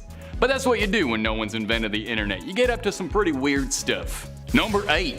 Eating garbage. If you imagine the frontier, what kind of food comes to mind? Maybe a hearty bowl of chili? A nice stew, cooked rabbit over a fire? Oh, you wish. Frontier folk had to eat whatever they could come by and afford. As such, some Wild West tastes might not sit right on a modern palate. One Virginian cookbook from 1878 lists a way to prepare squirrel stew, and I ain't even gonna bother including the directions in case you wanted to make that at home, because just the idea of munching a squirrel makes me want to hurl. I suppose when you really come down to it, squirrel ain't that much weirder than a rabbit, but I wouldn't order it off the menu. Now, if squirrel stew ain't your cup of tea, maybe cooked calf brain might do it for you. Boiled brains of calves were commonly served alongside bacon and eggs as a breakfast staple. Other frontier favorites included son of a gun stew, which was a hodgepodge mix of all the garbage you wouldn't normally eat. Calf hearts, liver, intestines, tongue in a pot with onion, salt, and pepper. My stomach's ringing. That's just like Mom used to make. What's that smell? Let's continue on that last point about cooking, because I got a humdinger of a fact that'll make that last one seem downright appetizing. If brains and guts didn't turn you off cowboy cooking, let me tell you this. The Great Plains and the frontier weren't exactly known for being particularly arborous. That's a $5 word that means there weren't a whole heck of a lot of lumber to make into firework, not too many trees around in the desert. So if folks wanted to get a proper bonfire going, you'd have to get creative and use alternative kindling,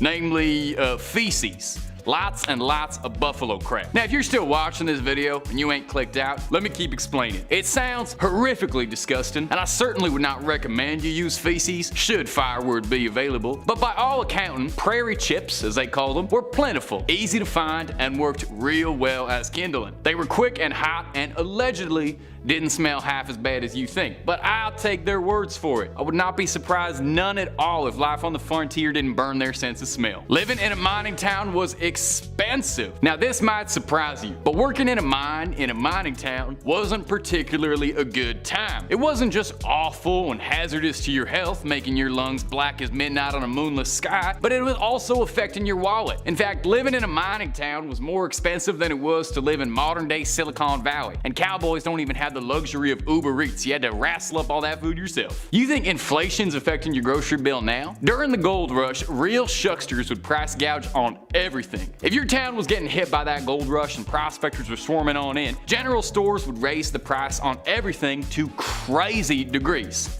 For example, a carton of eggs from a flourishing store in California would run you $3 in 1851. Now that don't sound too bad, but adjust that for today's inflation, and that carton of eggs comes out to $105 for eggs. That better be the best omelet I ever had. If you knew you had loads of miners in town, you could sell shovels and pickaxes for basically whatever you wanted. You controlled the market. Some stores would sell shovels for $36, which would translate out to about $1,200 in today's dollars. No wonder everyone was robbing each other on the side of the street. The stores were robbing you blind. I'm doing the voice of the whole video, editor. I hope you know.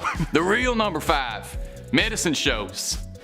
So after a long day being gouged at the market and eating bacon cooked over buffalo poop, you'd probably want to wind down and take in a show. Now I mentioned before you could catch a cowboy show, but if you were all caught up, maybe you'd want something else. What about a medicine show? Now healthcare wasn't much to shake a stick at back then. As such, 'tweren't uncommon to have a quack ride on into town and start offering a miracle cure for all that ails. Just a drink of this miracle solution and watch your health improve. You see, troublesome things like the FDA or advertising laws didn't exist way back when, so you could basically say your product did absolutely whatever and it was fine, and by God you could put whatever you wanted in it. You've all heard the legend of where Coca-Cola gets its name, and I'll tell you, there's a reason for that. Over the years, the art of the snake oil salesman became a performance on its own, an art form if you will. Medicine shows would have events like burlesque dancers, dogs and ponies, a pie eating contest, all to get sales through the roof, and it worked. These doctors would take in hand over fist. Way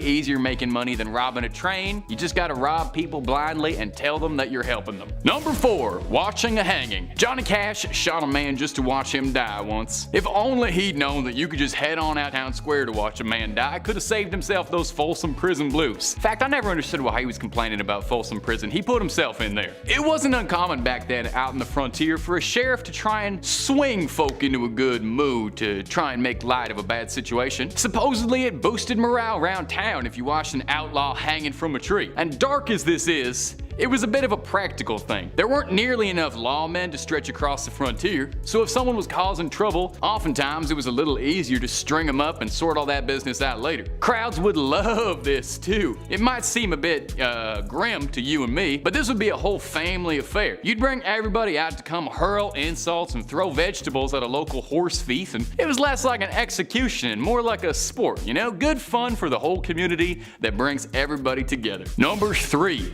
drinking poison. There are few Western locales or imagery even half as iconic as the saloon. Imagine them doors swinging on open, a cowboy moseying on in looking to find out who killed his paw. The kind of place you could play cards and get yourself a stiff drink. A real stiff drink. Because if you drank what they were drinking back then, you'd be in a ditch with your eyes rolled back and the buzzards picking at your ribs. There really were not many laws or regulations way back when it came to what you could serve, so bartenders got real creative with what they put in their cocktails. Old West drinks had great nicknames like cactus poison, coffin varnish, tangle leg, which all sound mighty appetizing. Or maybe you're fixing for tarantula juice, a drink sold in Sierra Nevada which contained actively toxic poisons and wood grain distilled from turpentine.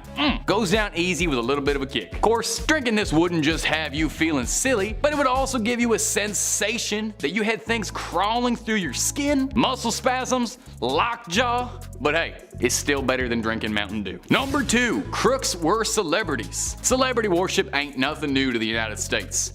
America's always had celebrities. While today we might be obsessed with troublesome bad boys like Kanye West, back then their bad boys and celebs were thieves, killers, and all manner of crooks. Legendary outlaws like Billy the Kid inspired fans the way we talk about celebrities now. In Kid's case, someone had published a biography about him not even a month after he was cold in the ground. Outlaws were romanticized like Robin Hoods, stealing from the wealthy and giving to the poor. This perception came from the fact that most outlaws came from pretty humble beginnings and turned to crime as a means of survival. Additionally, the harsh conditions of life on the frontier led to a natural mistrust of authority, which fueled admiration for men like this who stuck it up to the law. You'd read stories about them in the newspaper and books, heck, you'd even get trading cards of notorious crooks with a pack of cigarettes. Of course, lawmen got famous too. Wild Bill Hickox was a lawman, and then he went on to do all them cowboy shows. Makes a lot of sense if you really think about it. These fellas were larger than life storybook characters, except they lived in your town and you could go and shake their hands and ask them about their adventures. Of course those people would become heroes. And number 1, anyone could be sheriff. When you think of the Wild West and a sheriff in particular, you might rustle up the image of a square-jawed, handsome fella in a white hat that protects the people of his town from all kinds of evildoers. Well, maybe for John Wayne and Clint Eastwood, but the truth was sheriff was hardly the glamorous position the movies make it out to be. The sheriff was basically just a guy. Each state had their own requirements for being sheriff, and none of them really had anything to do with how equipped you were for the job. Now, many towns were rapidly expanding and needed law enforcement, but there were very few formal qualifications for such a thing. As a result, many sheriffs were frequently untrained and inexperienced, lacking any sort of skills necessary to enforce the law. In some cases, sheriffs were appointed based on their political connections, ain't that the truth?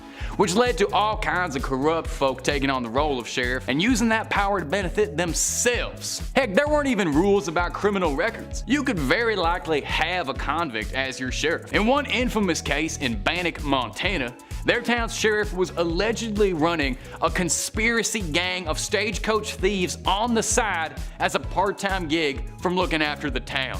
To serve and protect indeed. Kicking off the list at number 10, medicine shows.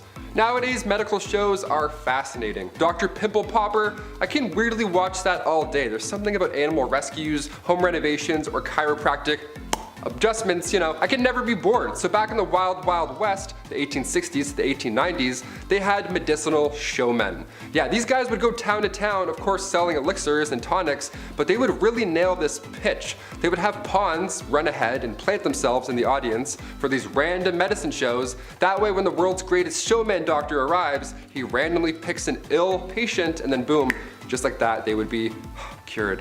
One of the most successful of these elixirs was an elixir made by Kickapoo Indian Medicines from John Healy and Charles Bigelow. It was a mixture of herbs, roots, and animal fat, said to treat any illness, but really it was more of just a laxative, so you were just in the bush and hoping it got better. Number 9. Hop on my camel, partner. When you think of the Old West, you think long open ranges, spurs on boots, and cowboys riding camels? That's right, in 1855 the United States Army decided to import 75 camels to Texas. After all, the terrain in the Old West was fairly similar to the Middle East. The camels made supply runs between Camp Verde and San Antonio.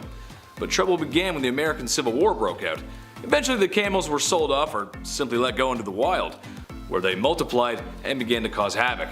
So much so that folks began to spin urban legends, such as the Red Ghost, a 30-foot tall creature that made people quiver in their britches. when in reality, most people had never seen a camel before, and it was just a feral camel wandering the desert. But I mean, who knows? If Star Wars had a 30-foot camel in the snow, what's to say there isn't one running around in the American desert? Number 8. Missing mines. There's billions of dollars worth of gold lost at the bottom of the sea. It's there right now, waiting for you. Yeah, I'm talking to you. But if you don't have goggles, maybe swimming just isn't your thing, no sweat. Try the West. Whoosh. Yeah, there's dozens of lost treasure troves hidden in mines still to this day, like the San Saba gold mine or the Wheelbarrow mine. There's a few we have heard from in literature from old maps, but none compared to the Lost Dutchman mine. The legend has it that a man named Jacob Waltz, a German prospector, found the richest gold mine in the world. That's what he told his friends, and would we ever lie to our friends about gold and the location for it? No, absolutely not. The first gold rush was back in 1799. A young man named Conrad Reed found this yellow rock, had no idea what it was, and for years he and his father used it as a doorstopper. Yeah, they used a 17-pound gold nugget as a doorstopper. Nice. Back then, this information was game-changing once they realized that it was, gold. So Congress then built the Charlotte Mint just so they could handle all this incoming gold found in North Carolina right afterwards. I just wouldn't have told anybody. I'd be like, is this an infinity stone? I'm just gonna pocket this and then head out east.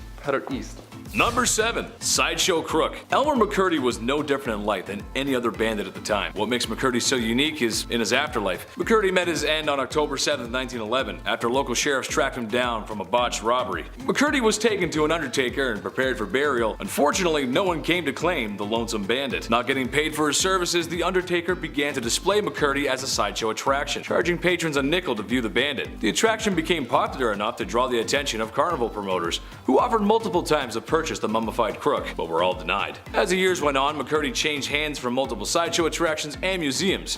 One day in 1976, a film crew was setting up props for filming. When someone began to move what they thought was a wax mannequin, it actually turned out to be poor old Elmer McCurdy himself. Eventually, McCurdy was laid to rest in a grave, where 2 feet of concrete were poured over his casket to make sure no one would come to steal the sideshow crook. Stay in the hole, partner. Number 6. Cowboys and aliens. Long before the Roswell incident in New Mexico back in 1947, aliens might have actually visited us. Yeah, the report comes from 1896 from 2 men in California.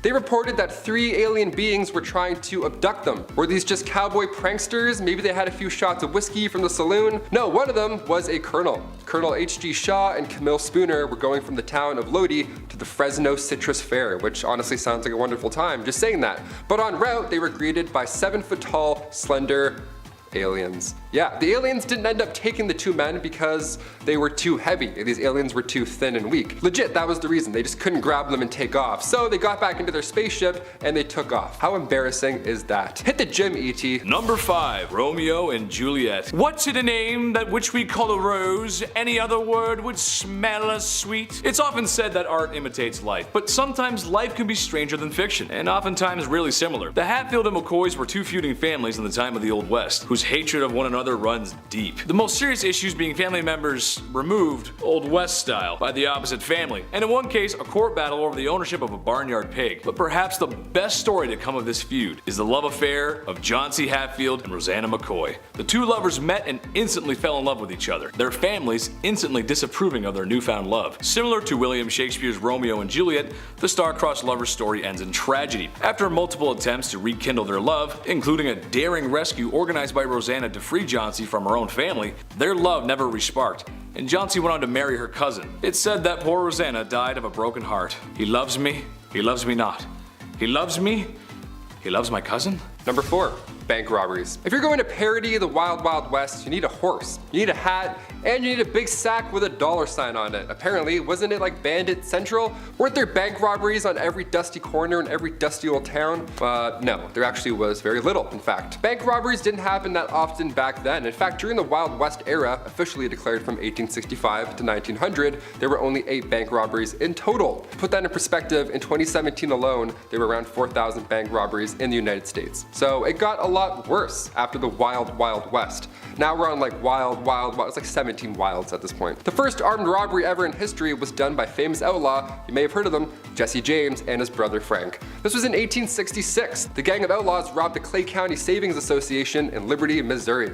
We know all these bandits, but it's like they're just robbers, they're just bad people. We shouldn't really know them or glorify them. But they do this and ride horses, so it's kind of fun. And the number 3 spot, Good Bad Town. On your way out west, you may come to find that the unsettled lands are full of danger, bandits, crooks, perilous weather, and the occasional tummy ache. When the town of Palisade, Nevada's railroad was expanded and people began to arrive in droves, the town boomed, but so did their boredom. Palisade was rather mild compared to the rest of the expanding West, so much so that when tourists began to complain of Palisade being nothing like the dangerous towns they read about in their dime novels, the people of Palisade acted by staging fake bank robberies, gunfights, and even Native American battles between them and the army, with sometimes the Native Americans participating. Also going as far as using real cattle blood during the staged combat. The citizens of Palisade were such effective actors that a lot of tourists began to run back to the train in fear of what they were seeing. Nothing more American than capitalizing on boredom. Number 2, Helena duels. Have you guys heard of Helena duels? They're pretty intense. They're a bit more intense than breakdancing battles, which honestly it's pretty close, but these are like right above it. Helena duels began of course in Helena, Texas, aka the toughest town on earth. At least that's what they called it back in the late 1800s. It still is pretty close. The Helena duel began here. There's even a movie called The Duel with Woody Harrelson and Liam Hemsworth. They showed this style of combat in a pretty brutal cinematic way. Opponents' left hands were tied together with buckskin and each were given a small little blade. It had to be short enough so you couldn't reach any vital organ. That was the trick. It was a brutal detail that made this an unusual event. But just like the Romans and the Colosseum, everybody likes watching violence. Depending what era it is, people are like, yeah, we'll still show up and watch people die, sure. People would make bets during these duels. How did anybody watch these at all? I can't even scroll through Reddit at night without seeing something awful, let alone a Helena duel at like 4 p.m. And the number 1 spot, I don't like your snoring, partner. There were a handful of dangerous criminals back in the Wild West. This includes John Wesley Hardin. Born to a reverend in 1853, his parents hoped he would grow up to be a preacher. He turned out to be one of the most deadliest outlaws to ever live. Hardin claimed many lives over the years, but most bizarre was when he shot a man for snoring. One night in 1871, while staying at a hotel, Hardin was having trouble sleeping due to the man in the next room snoring loudly. Hardin promptly shouted at the man to stop snoring. Irritated with no response, he fired several shots into the next room, claiming the man's life. After years of being an outlaw and spending a lot of time in jail, he was released for good behavior, where he then received a full pardon. With his full pardon, Hardin was then able to take and pass the bar exam, afterwards setting up a law practice in Gonzales County, Texas. If your lawyer has a longer criminal history than you, there's a good chance you're not going to beat the case. Number 10, diseases. Dude, I had a toothache the other day, swelled up immediately. I would never have lasted in this era. Unfortunately, everyone, it wasn't called the mild West. And when people were sick, they got sick, like sick. For instance, cholera, shared along the Mormon and Oregon trails, killed loosely 6,000 to 12,000 people on their way to the California gold rush between 1849 and 1855. It's believed that more than 150,000 Americans died during the 2 pandemics from 1832 to 1849. Yo, that is terrifying. So not only do you have to dodge bears and root canals, just washing your face in the local popular stream could get you, huh? The Great Plains smallpox pandemic killed more than 17,000 Native Americans within its first few months of being there. The American Fur Company's steamboat pulled up and got off, coughed a bunch of times, and then people just unfortunately started dropping. There was never an official death record as smallpox decimated the Americas when it arrived, both way back from the Spanish and then again from up north with the fur trade. Sneezing, coughing, everywhere, just cover your mouth, guys, you know? Number 9, kicked by a horse. Yeah, we've heard about this at some point in history, but did it actually happen?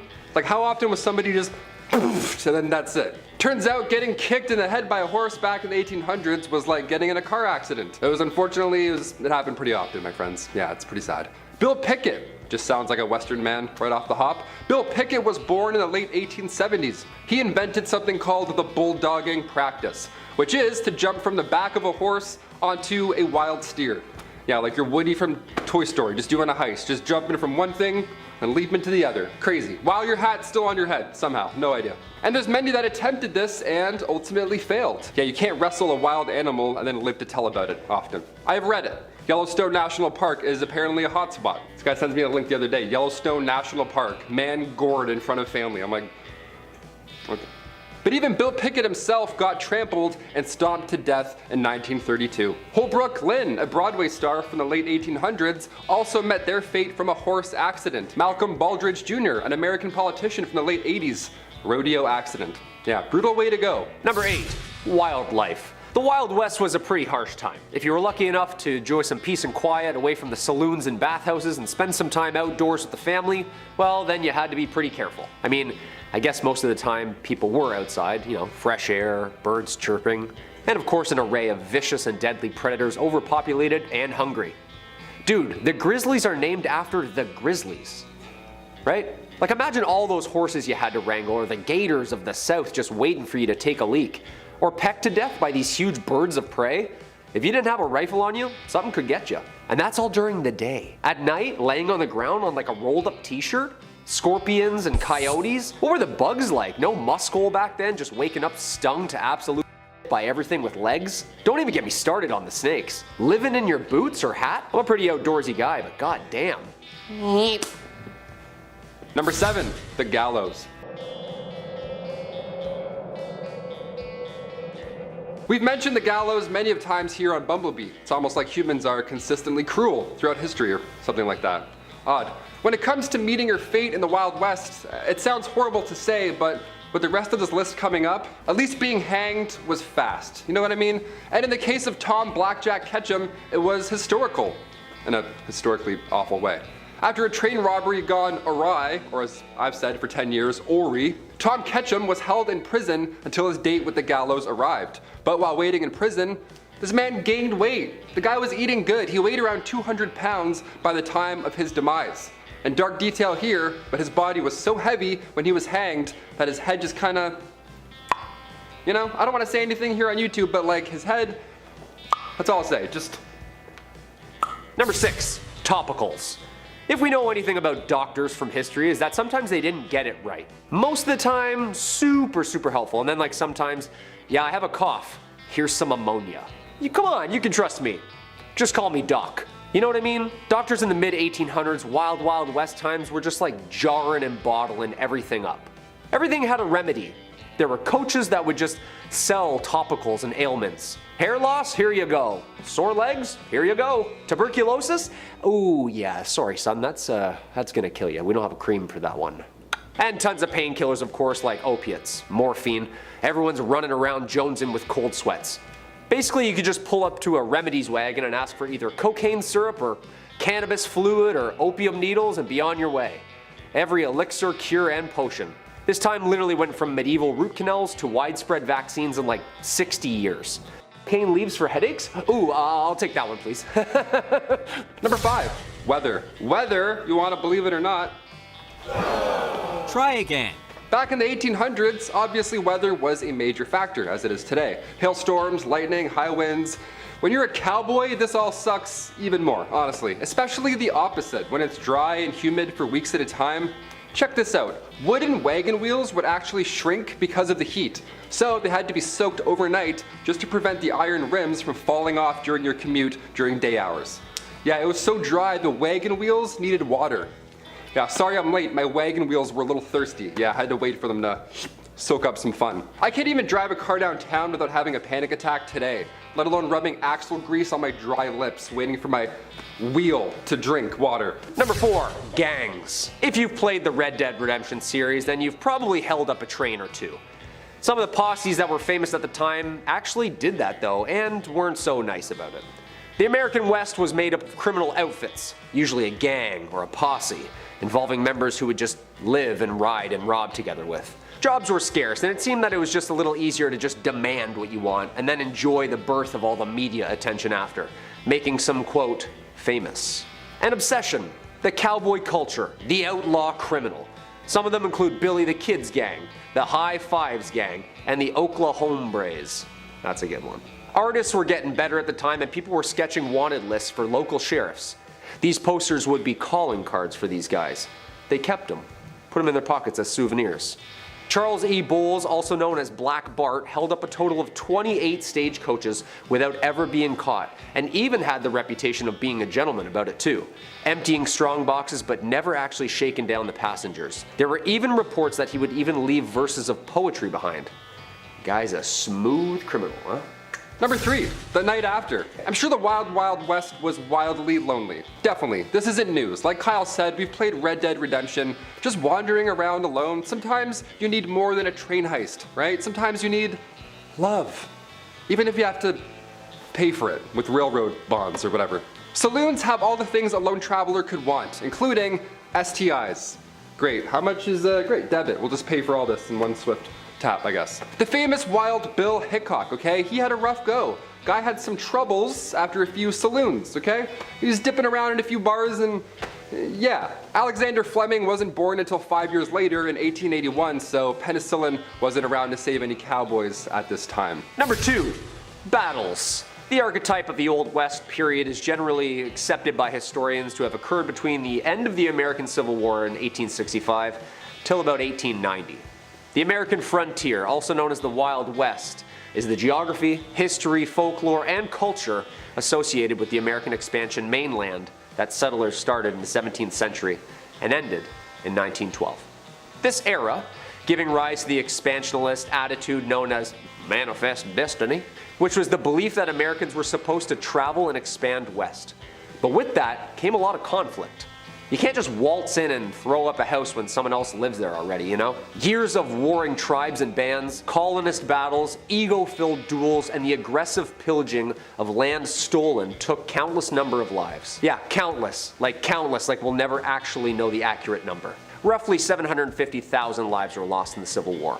Yeah, nasty stuff. And finally, number 1, Helena duels. Beginning, of course, in Helena, Texas, Helena duels were violent, awful. This activity came from what was then the toughest town on earth.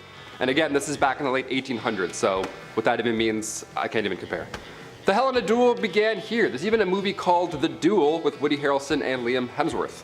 It's not a great movie, but it's a history lesson in itself. A Helena duel puts our opponents' left hands tied together, right? They're just tied together with buckskin or something that smells awful, and you have to just fight each other using one arm. Now, of course, in Western fashion, there was a weapon or two involved that I don't want to get too deep into on YouTube, so it got pretty gory, it got pretty violent. The only rule here was that they can't bleed too much. Awesome, that's a great fun rule, like whipping that one out on Saturdays. Hey, no one bleed too much or else, you know, then we gotta stop. I thought UFC was brutal, let alone a Helena duel starring Liam Hemsworth, of all people. Really?